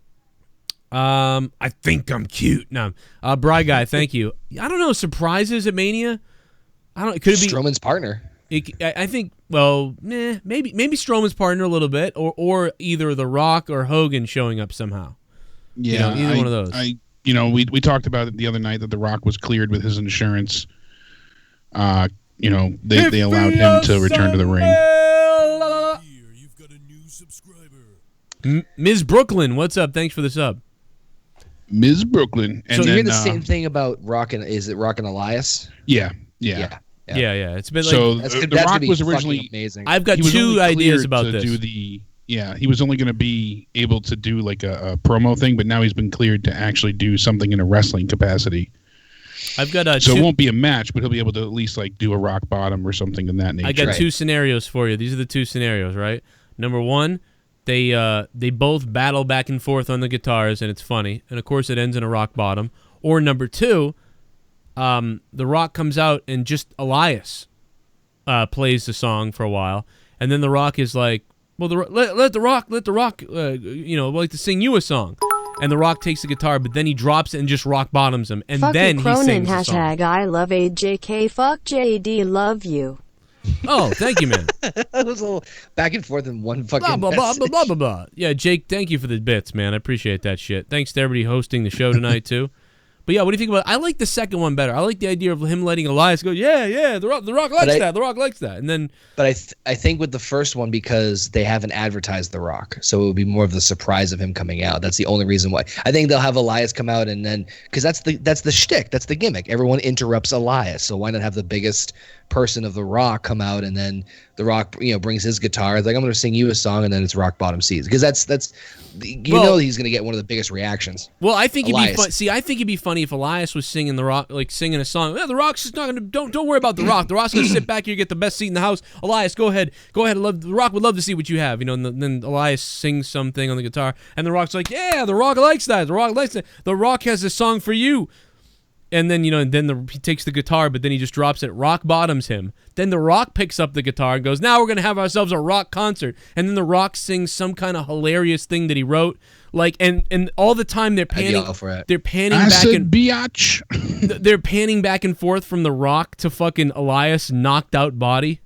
Like, that would be so fucking funny. And then, of course, as I've been saying, then the night after on Raw, Elias is going to get a fucking roaring ovation on Monday Night Raw. It's going to be nuts for Elias. You've been saying that for over a year now. Rock is with Elias! Imagine Rock is Braun's partner. That would be cool in one sense. Oh, no. It wouldn't happen, but... Because, then he got to defend the titles. I can see it happening. I feel bad for Braun that he got screwed all because of Roman, though. When you think about it, he got put into a tag match situation. What's up, guys? Excited for all the wrestling this weekend, but do you see Road Dogg getting booed on stage at the Hall of Fame? Ouch. Yes. Blue Easy, thank you. I could see that. I hope it doesn't happen because I'm kind of friends with Road Dogg a little bit, and if there's a Fire Road Dogg chant, that'd be eesh. Oh man, like I would feel bad for him because I would too. I don't really blame Road Dogg. I blame the system that Road Dogg's under. Road Dogg isn't the one creating this system, so I don't blame him. It's not really him in charge, even though he's not in only charge. Him either. Yeah, right. It's so many other dudes. If you want to boo somebody, boo Vince. It's Vince. Yeah, really. Yeah. And listen. And I can't say anything, but dude, based on the DMs that I had with him, it's like, dude, they're lost as well. Road Dogg, they had a whole thing planned for the Undertaker stuff on SmackDown.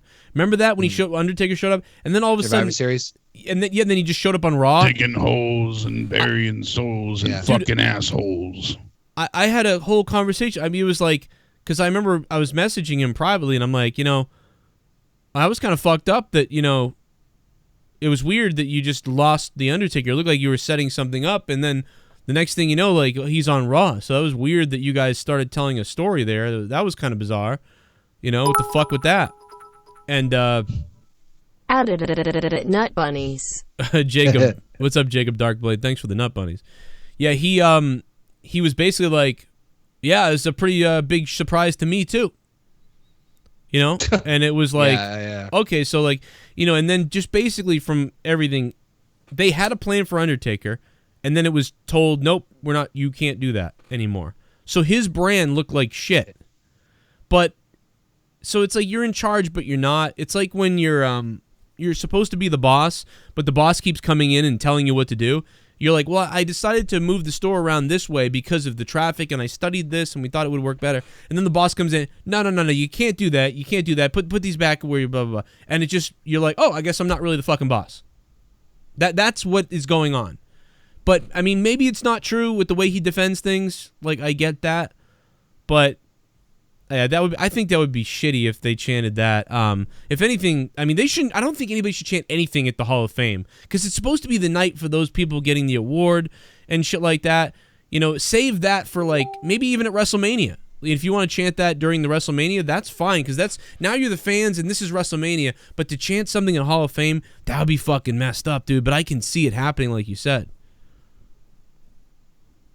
Yeah, I would feel bad for him if they were chanting Fire Road Dogg or some other disrespectful shit. And Dublin was right, too. All the people begging for Ryan Ward to be the head writer, and lo and behold, he's been there the whole time. He's been there. So. And it doesn't matter because it just doesn't matter. No, it doesn't. You're not. I don't think you're allowed to tell the stories you want to tell. And again, like, how do we know this? Well, the writer that called our show years ago, and then Cody Rhodes backed up what he said 2 months later when he confirmed several things that the guy had told us, and then several things came true. Go watch that video of that writer calling the show when Daniel Bryan retired and listen to everything he says. It literally all comes true. The only other person that was as close to nailing it as anything was CM Punk's pipe bomb. The guy nailed it. And we know they'll lie to you guys. They'll lie to everybody. Look at the China thing. Triple H saying, "Oh, it's my kid could look up porn." No. Or whatever. Or saying like, "Oh, we love the women. Oh, but we'll go to a country that fucking hates women and won't let fucking women wrestle," or whatever the fuck. They have to get their permission from their husbands to even come to the show. Yeah, it's really the women's revolution. All these things. Just look at all the contradictions and the ridiculous. They don't fucking know. They don't care. So yeah, I mean, it's bullshit. That's fine. By the way, Connor's it's unfortunate too, but I just hope it doesn't come to that. That would be really disrespectful. Yeah, I mean, I don't know. You know me, I think the shit's fucking hilarious usually, but yeah, as someone who like was treated pretty good by Road Dogg, I would feel, oh my god, dude, but I would feel ill. I would feel sick to my stomach if I heard that. And he handles, a lot of the bullshit, but that'd be a bit too much for thick skin or not. Right. Connor, what's up, man? Sorry, I think we got you back. Woohoo! Woo! The Nature Boy! Well, damn it, tonight, you and the Nature Boy! Thing in the Hall of Fame? What was that? We still on the Road Dogg thing about the Hall of Fame? Yeah, we just finished that up pretty much. Just said, yeah, I'd feel queasy if I heard that. Yeah, it'd be awkward because that's a little more permanent. Especially for like Jeff Jarrett's moment too, like in him, it'd just be awkward. Please don't.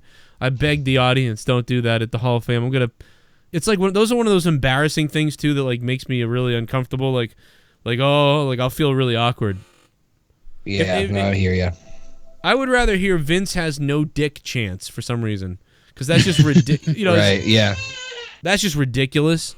But the Road Dogg thing would be really, I'd feel bad, because what would he do then? Like, thanks everybody, or like, remember the video though when he was like interviewed or whatever, that backstage one, he was like, oh, she's like, what are you doing or whatever, and he's like, oh, I gotta go kill SmackDown. That was so fucking hilarious. I died at that because I'm like, oh fuck, at least he has a good sense of humor about it, like, and gets it. Like, yeah, I was dying at that. I fucking lost it, dude. I gotta go kill SmackDown. That was fucking wicked funny. I'm gonna try to find that video. Yeah, that was with Renee. I was gonna say it's from Renee Young. I gotta go kill SmackDown. Miles also asked the 50-man Royal Rumble. The greatest Royal Rumble will be shown live on the WWE Network. So that was announced officially today. That Friday, April 27th at 12 Eastern, and it's going to have a special 1-hour kickoff show starting at 11 a.m. And it's still said that Daniel Bryan might end up winning. That's what I'm hearing. So live from Saudi Arabia. Yeah. Yeah, that would fucking Undertaker enrage is me. Still advertised as being in the Royal Rumble as well. So, dude, that would enrage me if Bryan finally wins a Rumble and it's that dumbass fucking thing. That, yeah, of all things. Watch how funny the Road Dogg's face is. He's almost got a maniacal laugh about it. Watch this. Hey, thank you for having me. I'm gonna go back in here and kill SmackDown. I fucking love the Road Dogg, dude. That's hilarious. I'm gonna go back and kill SmackDown. By the way, I was Andre Corbiel. Thanks for that, for reposting that so I could find it, Andre. What's up, Andre? Tommy NC 2010 wants to call in, so go ahead and call in, Tommy, and kill us. Kill I wonder if you watched any wrestling. I doubt it. I'm sorry, don't do that. Hey, thank you for having me. I'm gonna go back in here and kill SmackDown. Evil smile afterwards. And he said something before that too that was pretty funny. I forget exactly what he said too. It was something along the lines of that, though. I'm gonna go back in there and kill SmackDown. Yeah. Another thing that I had heard was, there's a big rumor they spoiled WrestleMania yet again by a listing, but I think this just wasn't updated because the Smoothie King Arena, all right, says that Charlotte will face Carmella for the SmackDown Women's Championship April 10th. But I mean, I just don't think that. Sometimes they write those things, though. I mean, we've confirmed over the last 2 years that sometimes they post those matches that are going to happen and then they like 30% of the time, I think it was like I did my own study because I'm that way. 30% of the time they're wrong. Yeah. Or they change. Well, because they advertise they advertise stuff at the time that they make the announcement of the show, and I'll give you an example. You know, they did, when I was at that show I was mentioning in Boston, they advertised that Raw's coming back to Boston on July 9th, and they gave away like the matches, like, oh, see, the Miz and Miz Taraj team up against Finn Balor and Seth Rollins in a 3-on-2 handicap match. There's supposedly a fucking draft that's taking place right after WrestleMania, so that could all completely fucking change. Right. They're just throwing out matches and people who are going to be there based upon the market at the time they make the announcement of the show. So the fact that they're announcing Carmella versus Charlotte, that could change drastically. The 205 Live show I went to, it was originally supposed to be Kalisto versus Enzo for the title. It ended up being Cedric versus Enzo. And then the one show I just went to this past Friday, it was supposed to be Kane versus Lesnar, and they turned into a triple threat and added Strowman to it. So I never really go by those ever because it's always card subject to change. Exactly. Hey, there's so another. many times those dark matches never happen, but right. the Smoothie King Arena, delicious. There's another thing too. On top of everything that you saw, the UFC news, Dana White, they're announcing, Brock's coming back. I mean, we pretty much all knew that Reigns is going to win, take the belt, and probably Brock's going to go away for a little while. So, could you imagine if Roman loses here, and Brock just then relinquishes the title, like he leaves and he leaves undefeated, and in the sense of his Universal title reign. I can't believe they'll do that, but I don't think they'll do that either. But that'd be crazy. That would be interesting. What a swerve that would be. Roman 1, 2, 3 gets his shoulder pins, and Brock says, "There's no one left for me to face. I'm out of here," and leaves. This is the last. This is the last push here for Reigns. It's coming. This is it. This is do or die time. It's the anti-Montreal screw job. If they push, if this doesn't really go that well, and they push Reigns ever again, like in the next year as a face, they're fucking just absolutely pathetic. And unless the crowd changes. Unless the crowd changes. If he all of a sudden does win people over. Because Cena did this. Remember, Cena got all this heat in around the WrestleMania 22, 23, 24, 25 time.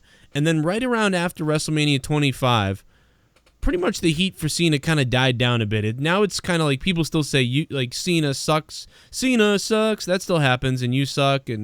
But it's not nearly as bad as it was around WrestleMania 22 time, 23. Yeah, I think that's more of a meme at this point. Same thing with Kurt Angle, chanting along with his theme song, because they were chanting for Cena loudly at Raw. So yeah. And I'm one of those people that, like I said, I will never like him until he's gone. I'm sick of this guy. Turn him fucking heel. And all of a sudden, Cena's become way more interesting to me the last few years. He's not being shoved down our throats. Well, once he got out of the main title picture and showed that he was able to elevate new talent and put on very good matches. With Kevin Owens and AJ especially. Absolutely. And he went ahead and my mind.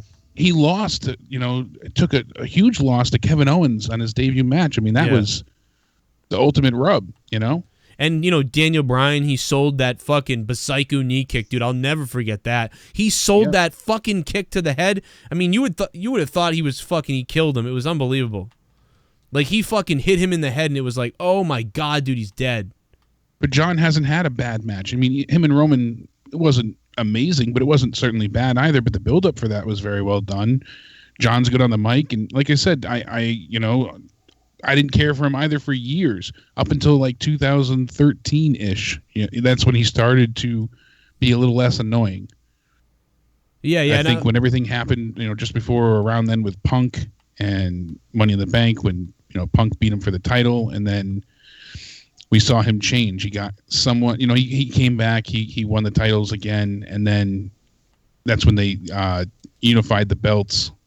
And from there, when he went back down to the U.S. Championship, he didn't use it or look at it as a demotion. He treated it like it was the main title. Yeah, but that U.S. him for that. He brought that USA belt to a an unbelievable level. Now that thing is dead almost again. And I mean, not dead, but it's gone.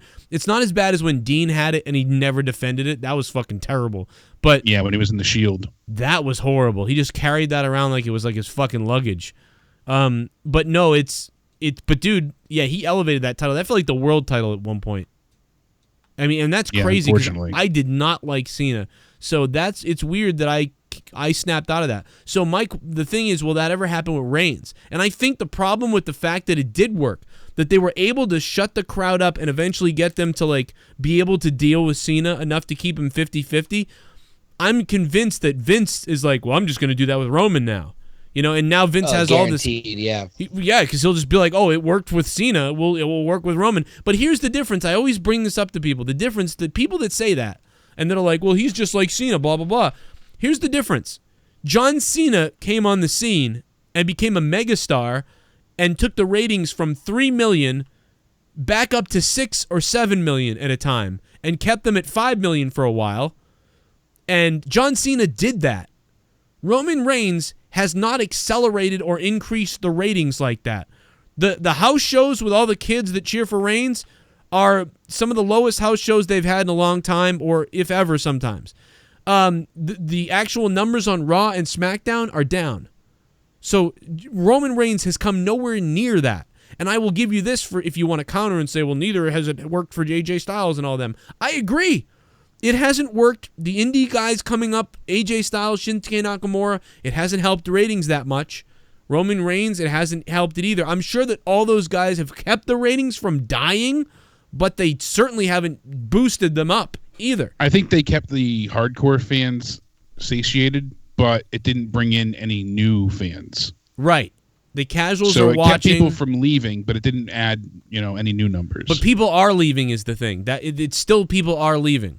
Yeah, I just think it slowed the bleed that they had. It did slow it, but if you if you calculate if you calculate viewers from the last 5 years and you project it, they're going to lose at this rate right now. They're losing about 3 to 5% of their audience every year. And they're not gaining. They're losing 3 to 5%. Those are the numbers. That is a fact. There is nothing you can take away from that. So, you can, and they've made more money than ever as far as the the amount of money they've hit. But as far as debt and cost, they haven't done well. They've done okay, but they haven't done well enough. And so there's an issue. And if you want to deny it, that's fine. But Roman fans, and AJ Styles fans alike, you can't deny it. It's very similar to when Bret Hart and Shawn Michaels were running the deal. You know what I mean? Like, AJ Styles, man, he's like one of my favorite wrestlers going. Shinsuke is amazing. But right now, that is not creating a jump to the mainstream. And the main problem is creative and the characters. But the main problem is characters. Is creative, sorry. I'm not afraid to say Raw gave me AIDS and fuck Raw. Choke on cock. Sup guys, just got home from work. Oh. So Joe, I'ma be at Mania. Oh, I really? wonder how many open seats there will be. Question, I'd love to see Bryan and Roman one more time, but what show would y'all like to see it on, Raw or SD? Mania. Yeah, Mania for sure. Bird, thanks, man, and Hello? hope you had a good time at work, and have fun at Mania. Make sure you call us when you're at Mania.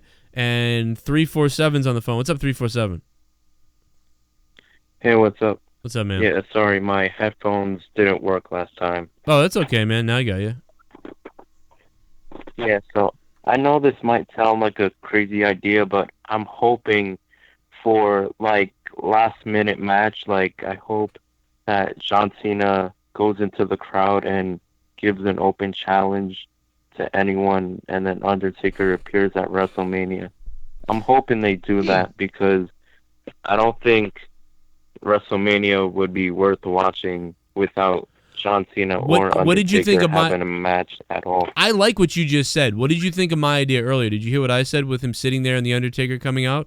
But you think instead Cena will go in the ring and be like, well, Undertaker isn't here, but damn it, I don't care. I knew I said I was going to be a fan, but I'm challenging somebody right now, and then the Undertaker comes out. So you think it's going to go that way instead of what I said? I like that idea too. I like both of those things, but Yeah. I really like the idea of Cena sitting out there and then just being shocked that now the Undertaker's in the ring. and he's calling him out, and then Cena has to leap over the guardrail, and then there's a match. I think that sort of tone, the fans will come to a fever pitch. And I think, and I really do believe that. And I myself will come to a fever pitch. And I'll tell you what, if they had announced Cena versus Undertaker weeks ago, I would have said, okay, cool, but I don't think the match will be that good. But the fact that they haven't done anything with this, and at WrestleMania then that moment happens, that will create an excitement that I would not have had at all if they had fucking just announced the match. So I think there's a chance. That was Vince's mindset this whole time. Brilliant. The Rock, I'm talking about the Rock and Hogan moment. ShiBUM. That's what I'm talking about. Joe, you said main problem is the characters. What characters they have that's the problem. Well, Broken Lion, thank you, Broken Lion, for the $5. But no, the main problem is the writing. The week-to-week story writing, the storytelling sucks. And then on top of that, the characters aren't the best. They're somewhat okay sometimes, but they're not really. The wrestlers have too much to think about in scripting, so they can't really become a character because they're too worried about reading these bland words. The Macho Man and Ultimate Warrior, Stone Cold Steve Austin and guys like that were able to shine through the camera and become a bigger-than-life character because they had bullet points to go on, and they allowed that personality to flow and their creativity to flow. They are stifled by word-to-word bullshit that they have to memorize, and characters die that way, especially when you're not like a theater actor or somebody that can memorize lines and get into a character like Heath Ledger as the Joker. These wrestlers aren't capable of that type of acting. Therefore, they need to go on their own instinct. That is how wrestlers work, and it's not working that way now, and it even happens in the matches sometimes. So it really is pathetic. 347, I'd love your idea. Great call. I like the idea. That could happen. And now let's welcome in. Now let's drop back a few IQ points. Tommy NC 2010. What's up, Tommy? Thanks, Joe. I like the fact that you think I'm dumb. What do you got? I was just calling to give my opinion about WrestleMania. I think that this year, WrestleMania is going to be kind of dry. I think Tommy Zasher. Oh, look at this guy. He's shitting on you. Get back to work at Wendy's and please stop eating their food. Oh, my God. He doesn't work there there. for the customers, not for a pig like yourself. Oh, that's so mean. But no, Tommy, so you think this year is lackluster? Yeah, I think it's, from the matches that we see right now for WrestleMania, I don't, because we've seen what we've got out of the Roman Reigns.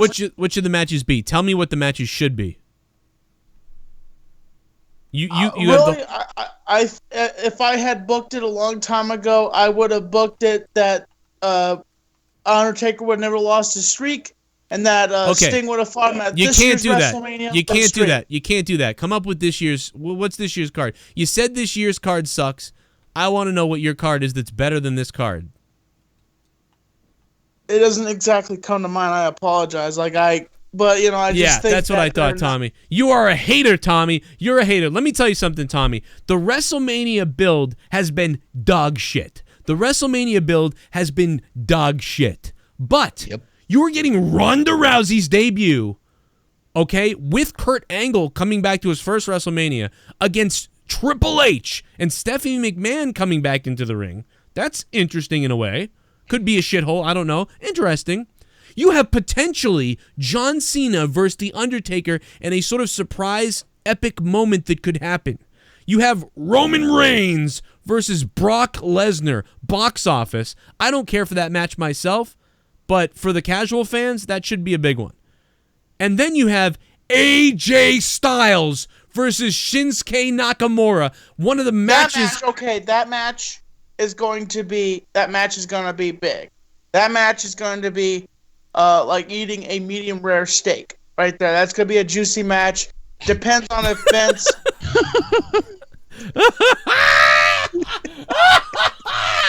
He just compared one of the main events of WrestleMania to a steak.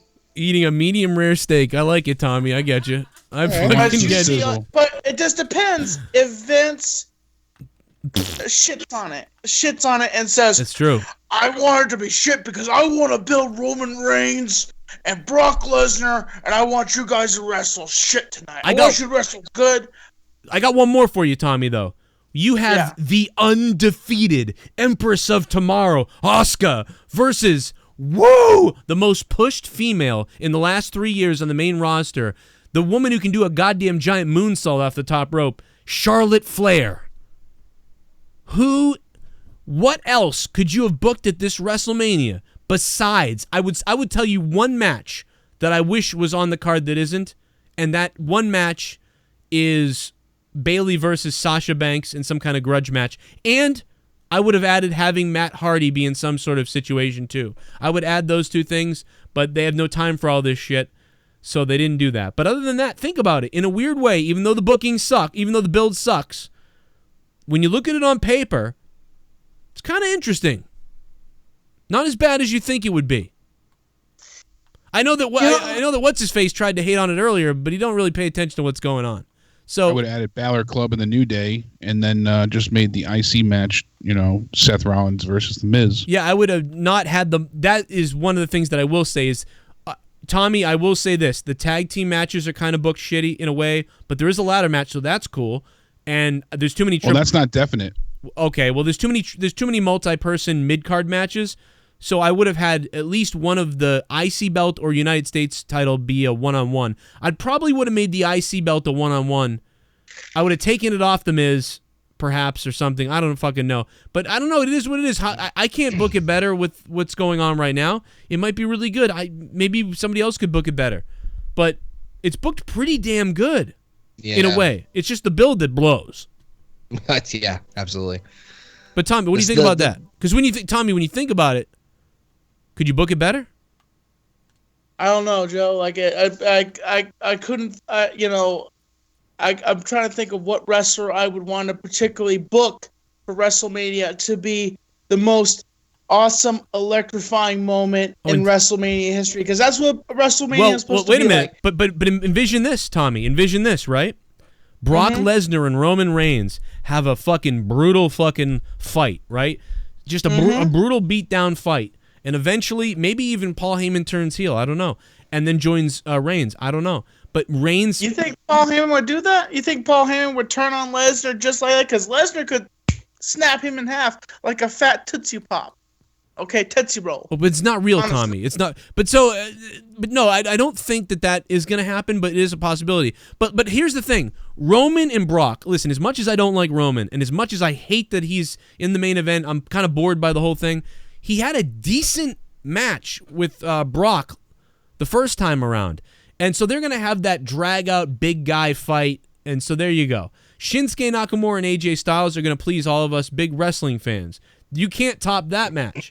So when you add those things together, where else? And then you potentially are going to have Cena in the crowd and The Undertaker's sort of surprise showing up and calling him out right there in the ring after what's been going on. That could potentially be a huge moment. So when you add up, Daniel Bryan returns to WrestleMania in a tag match with Shane McMahon. So what, you know what I mean? I'm not hating on you. I'm saying I thought the same way as you at first because of the buildup we watched, because of the pathetic piece of shit buildup we just watched for weeks. You would think that this Mania doesn't mean shit, but when you look at it on paper, how could you book it better? I mean, Daniel Bryan versus Brock. I mean, I don't know.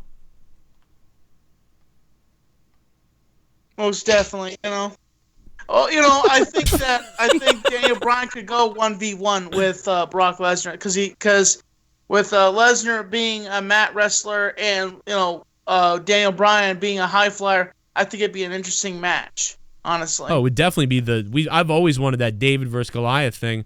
How about Strowman versus Daniel Bryan?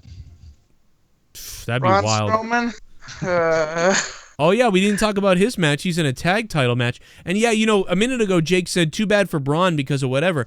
I really believe, honestly, that the Big Show was supposed to face Braun Strowman. And they didn't know about Big Show being okay until last minute or recently. So they had already gone somewhere with the story. So it is very possible that if it's not Bray, it could be Big Show that shows up to tag with him if he's not in the Rumble. And I know he's... Yeah, because you had reported, and we brought up too, Big Show signed a new WWE contract, and he's cleared to, compete in WrestleMania. So, I mean, I don't have details on his contract exactly, but it certainly is possible. It's the house that AJ Styles built. I just felt bad for Braun because he could have went ahead and, not have to serve as Roman's backup, but that's what we get. Why did my Falcons have to lose to Tom Brady? I fucking hate you, Tom Brady. This is if I seen Tom Brady in real life, I'd have shit in his face. Tell him the earth is flat. I tell him the earth was flat. Not only is the earth flat, AJ Styles made the earth. God himself didn't make the earth. AJ Styles made the earth. And I'll hit Tom Brady with the Styles Clash because it's just too sweet. AJ, how do you get your hair flowing so good? Turtle, come. Now, Joe, do you think we're going to see old Hulk Hogan come back? And well, you know something, again? brother? Hulkamania's running wild. You know the Hulkamania's the real racist American, brother. I don't know. He's really plugging hard that he's going to be down at his beach shop or running a party during WrestleMania. He's plugging it hard. So I did hear though that he might make it for the Hall of Fame, the Saudi Arabia, the Battle Royal, the Royal Rumble, the 50-man. Oh, they'll love him over there. Saudi Arabia. What's that? Oh, they'll love him over there. What you gonna do, Sanj? What you gonna do, turbans? Well, the Hulkster sees that you got a turban on your head, brother, and what? He comes down there with like American flag turbans and fucking. No, you just it's the red red Hulkamania, but instead of a bandana, it's a turban. No, is it India? Is it India that they're going to India? No, Saudi Arabia. Oh, Saudi Arabia. That's right. So it's like a burqa there, right? It's not. Yeah. Yeah, it's not Punjabi. What you gonna do, burqa? Well, you know something, brother? Cover up that lady in the third row, brother. God. The Hulkster's going to sexualize somebody, brother. Joe, you did a good job at Grimmamania, by the way, eliminating Grimm's Toy Show, by the way. That was an amazing thing there. It was. You did. Look at this. This is right here. This is the cover of the DVD right there. That's the cover right there. I just want the gif of you guys like looking like you're trying to beat each other up or fondle each other something over the top rope. It's hilarious. Like, you know how you can do your Facebook profiles like a gif now? Yeah. Bingo. Yeah, that's it right there. Just struggling like I'm having a baby. Look at this guy. Fucking Marty Jannetty's crackhead goes over the top almost. And look at this. I can't pick up Grimm here because he's really fighting me here. And I'm like, you know what? Fuck this. Boom! Right in the balls. And there he goes. It like no other. And then here comes the big punch. Just fucking Hard punch. A bluey. It's so funny that I had no idea for years that I did that. Man, I really It's just funny how like Grimm's covering his crotch, but at the same time almost like he's telling you to suck it while he's taking the punch. He's still worried about eat it, yeah. He's still worried about his dick while I'm punching him in the head. Oh my god. And out you go, Grimmamania. Out you go, there's Grimm. the goose. Look at that. Maybe that's why everybody's bringing. I didn't see this before. That's why Seanzviews is going to have a heart attack. Ronda Rousey said that she'd love to work with CM Punk for a dream wrestler to work with. Oh my god. So, don't forget Friday at 9 p.m. on my Twitch account. We're going to be live. I'm going to be calling the action for Lucha Underground and Impact Wrestling as they collide. I'll be doing the co-stream there. And they were cool. They retweeted my thing earlier, did Impact and Lucha. Our buddy Famous B is facing Trevor Lee.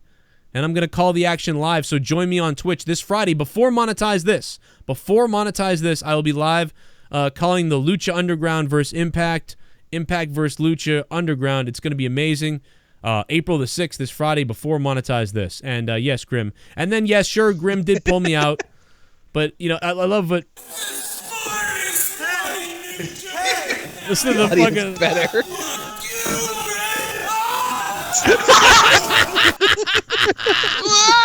I'm the smartest. I'm the smartest man in New Jersey. Fuck you. Oh my god. This needs to be a donation. Yeah.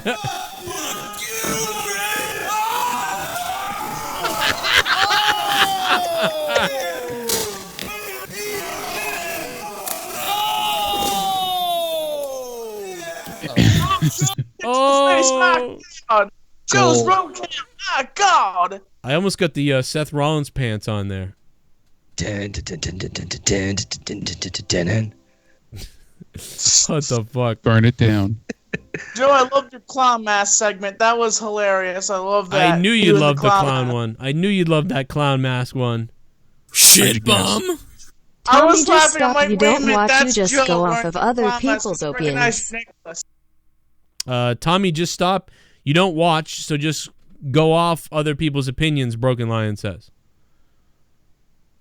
Broken Lion says you don't really watch. I mean, I miss some matches, but I watch when I can. When I focus. I need to get that 5-hour energy. I need to be like Joe Cronin. I gotta get that 5-hour energy. You might have a heart attack. Whoa! Yeah, the end of anybody miss me if I ever die. Oh my God! Tommy, your opinion is as good as your YouTube channel. Complete shit. Oh God! Jacob is just mutilating Tommy right now in these donations. We need to get that sound clip of what he just did. Wrong. Tommy, AJ versus Nakamura is a triple cheeseburger with a large frosty. Oh, God. And chili. No nuggets. 100 bits. Like I said, I don't work at Wendy's. I work at a strip club, for God's sake. Don't tell. Jesus, Tommy. Don't. Oh my God, dude. Don't fucking tell people that. Shit bum. Next year, WWE is going to host a 100-man Royal Rumble in Africa, and Hulk Hogan will be the Oh my God. host. Well, let me tell Oh my you something, God. Nichols. Oh no. Broken Lion, thank you, man. Let me tell you guys something. I apologize, Oh, that was Bret Hart. Well, you know something, dude? I apologize, Hulkamania. I can't believe I said the things I said, brother. And I am a dead American. Let's see if we can get Tommy's grunt or whatever that was. I need to get that 5-hour energy. I need to be like Joe Cronin. I gotta get that 5-hour energy. You might have a heart attack. Whoa!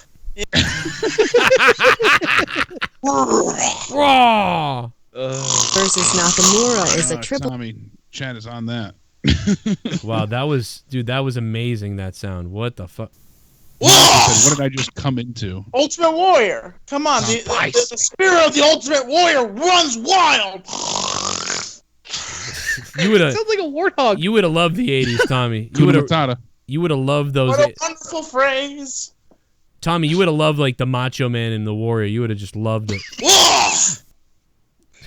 Like the cream of the crop. You gotta understand the Macho Man's coming out the top, like the cream of the crop, like that diamond in the rough, and it's coming off there. And I gotta tell you something, the Macho Man is gonna mess you up tonight, brother. I just messed up too.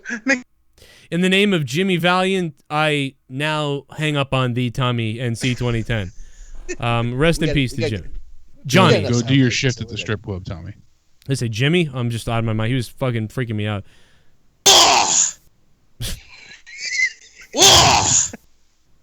It was. You know what was funny about it was the timing. It was like, what the hell? Because it was like I was saying something and he just went, whoa. You have a heart attack. I was laughing. I'm like, wait a minute. Oh my God, listen to all this. Broken Lion says, Tommy, is your favorite wrestler still the Woo Woo Baby? Is he talking about Big Cass? Oh, no, that's Zack Ryder. Like, woo woo, you know it. And then they buried me because I was too over as a mid-carder. 660 is live on the phone. What's up? Yeah, what's up, guys? It's Matt Steffi. Woo! What's up, Matt? What's going on? Nothing much, man. Can we backtrack to NXT Takeover for a few seconds? Yeah, that sounds good.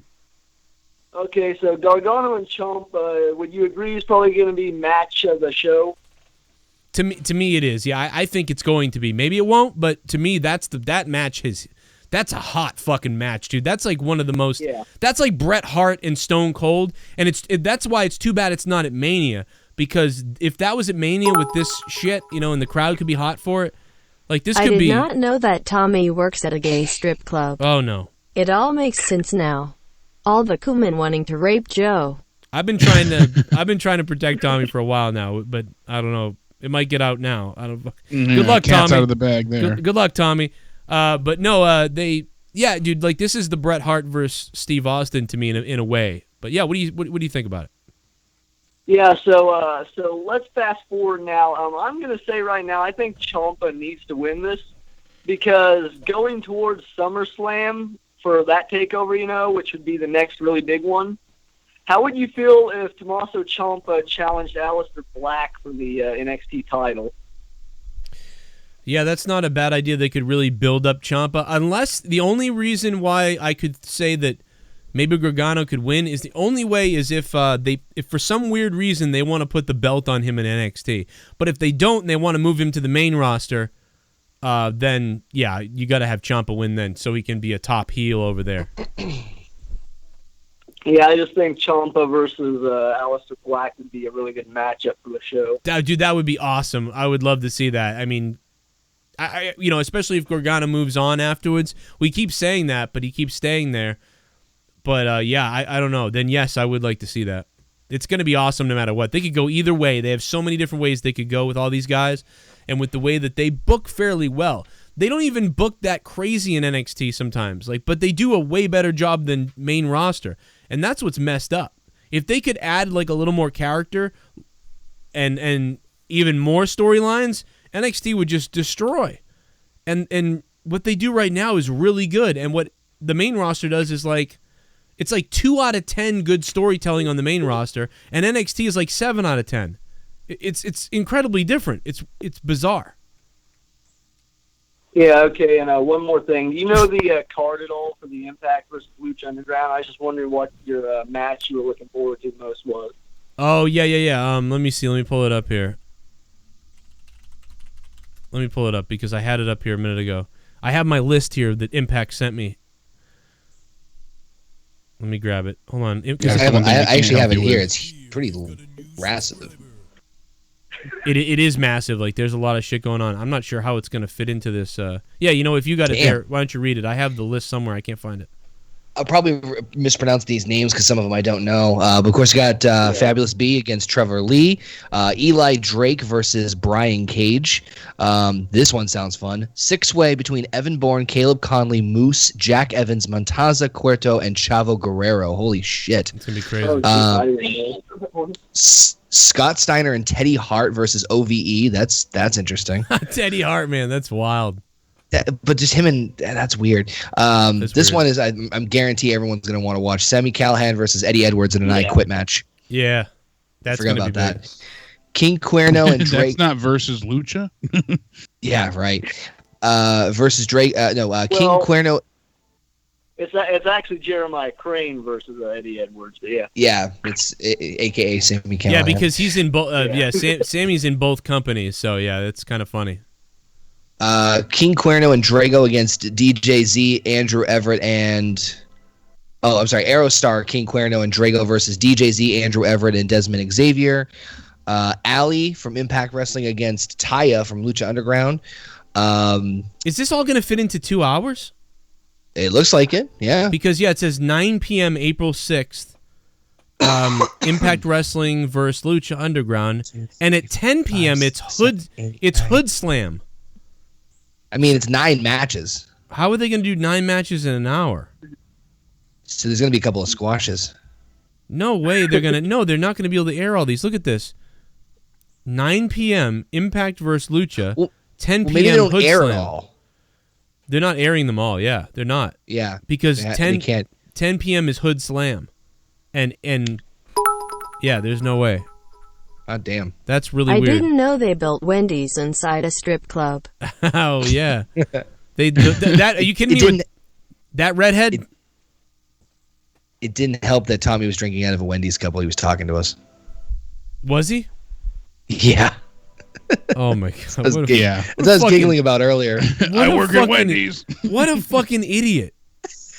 What a fucking idiot! Go back for those of you who are good at timestamping. Go back and you'll see there's a moment where Tommy just swigs from the cup, and it's crystal fucking clear. You can see the Wendy's logo. And the other day he was filming with a red shirt on too. Yeah. I mean, come on, you fuck. He wants me to take the Wendy's thing out of the donation so it stops saying it because he's annoyed by it. But it's he's sitting around there leaving all these trails, making it seem even worse. He works at the strip club and his name is Junior Bacon Cheeseburger. He's the bacon gurgler. Bacon gurgler. Tommy and It's like the Hamburglar, but more personal.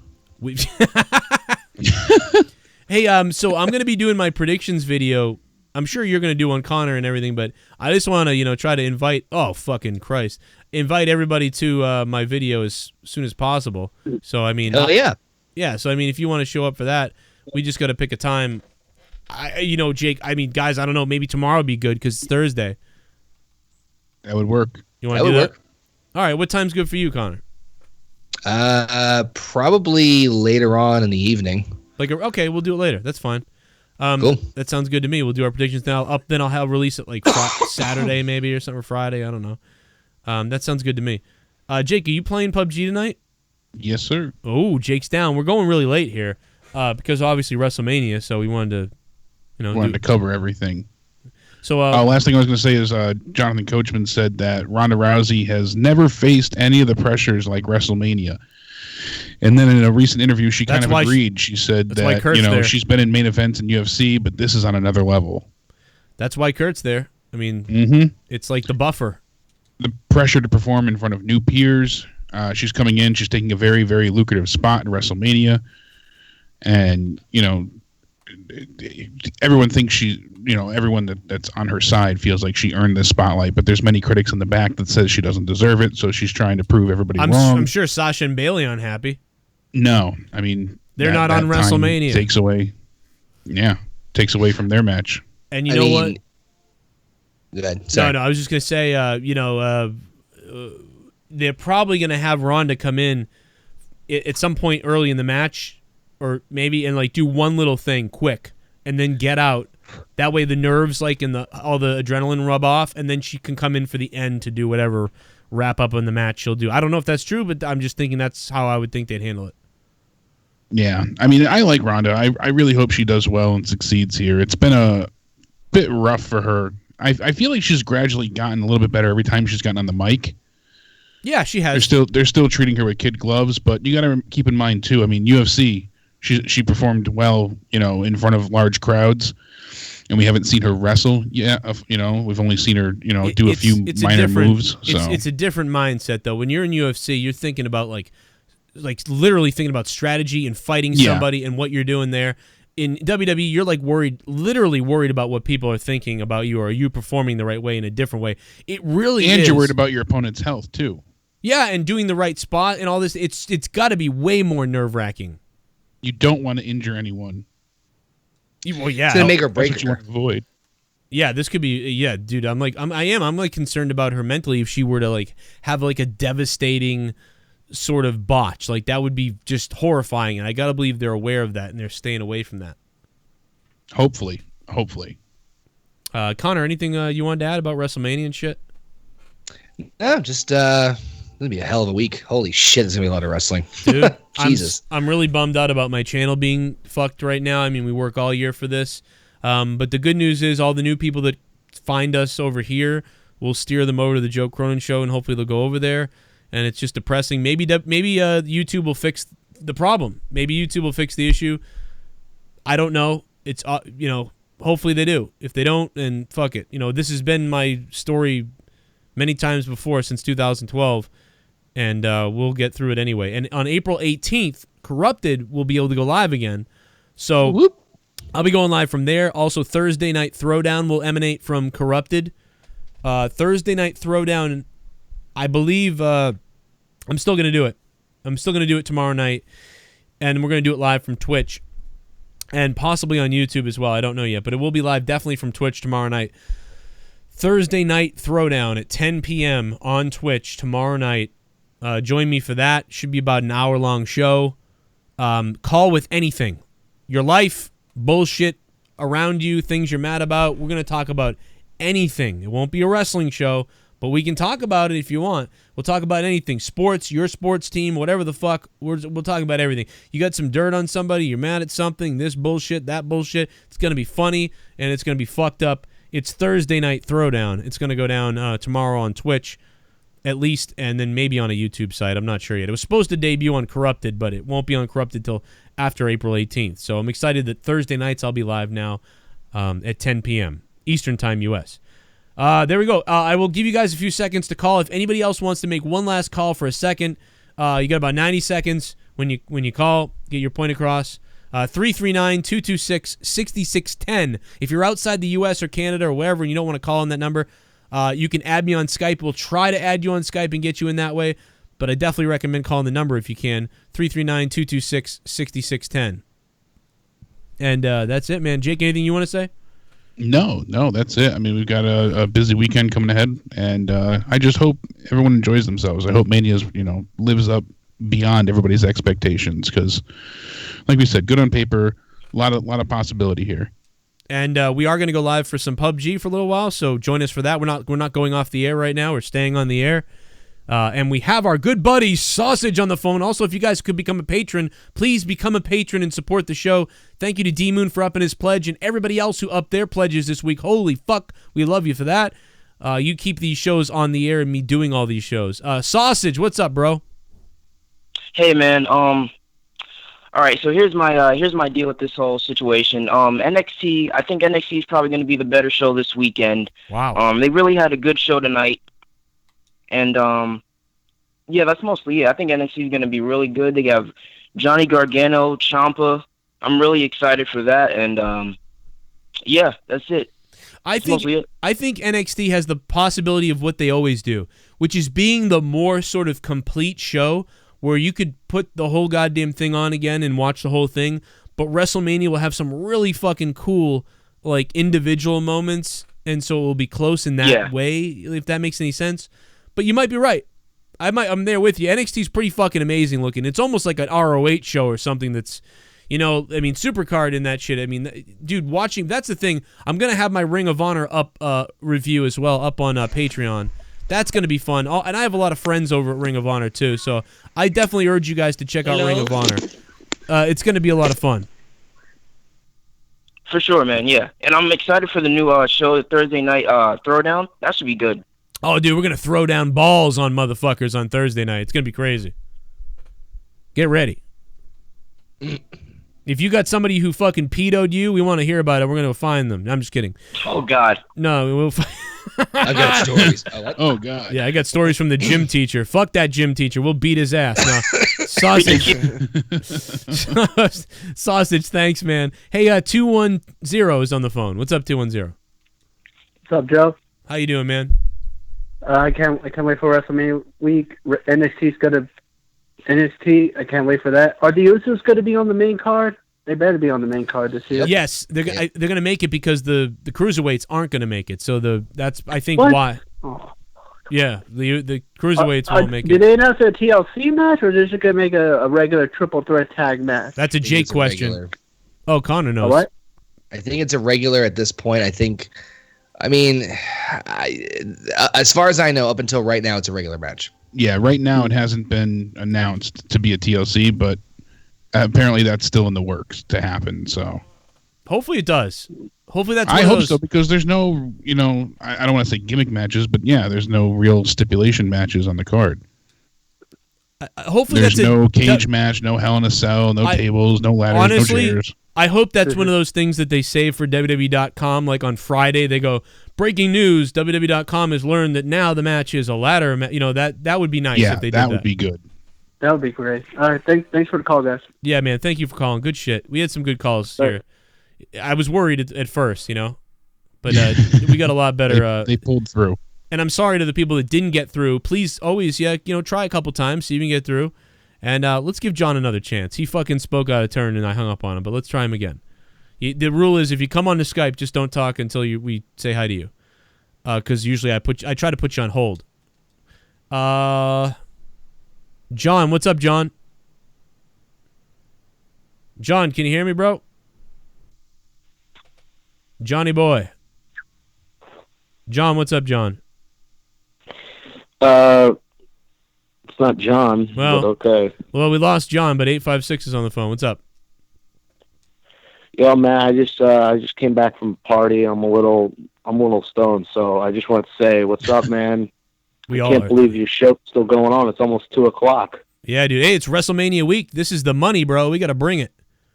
Yeah, speaking of WrestleMania, what do you think is going to be better? Do you think it's going to be the Johnny Gargano match, or is it going to be the AJ Styles match with Nakamura? You know, that's really going to be tough. That's such a tough one. I mean, I really think that it is possible for Gargano and Ciampa to be better. I really do believe it is possible because of the crowd and what they could do.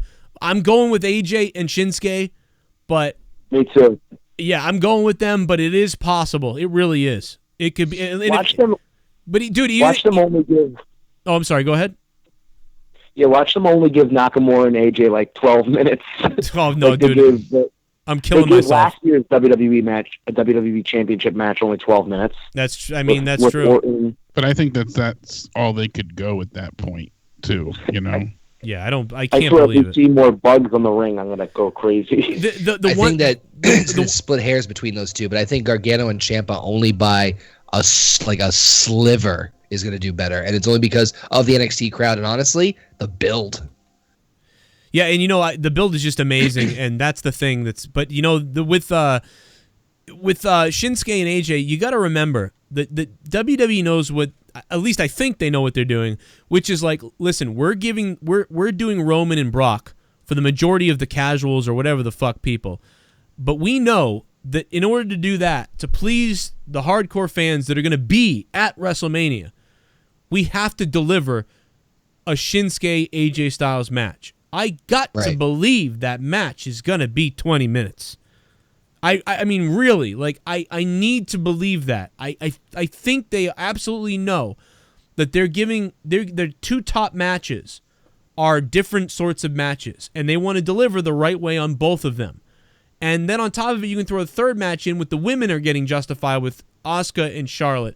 I hope all three of those matches are really good. If they are, the WrestleMania could be good. Roman and Brock I don't care about, so they're really going to have to work hard to make me give a shit about that match when it develops. Mm-mm. So, I mean, I don't know. I mean, you might be out there, you might be loving the Roman Brock match.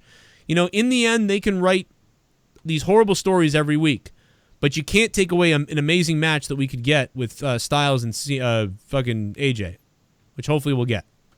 Hopefully. Fingers crossed. Well, guys, we're going to play some PUBG now, and I want to remind you again, Friday I'll be calling Lucha Underground vs. Impact live on Twitch at 9 p.m., I believe, and if there's anything else, I'll call it too, in a co-stream thing that they're allowing me to do. They're allowing people to do it. It's amazing. Come on over, Famous B. I don't know if this will even air, because an hour with all these matches, I don't get what that's about. I'm a little confused, but I'm going to be doing something, I'll tell you that. I don't know whose matches we'll be calling or whatever, but I'll be over there doing it.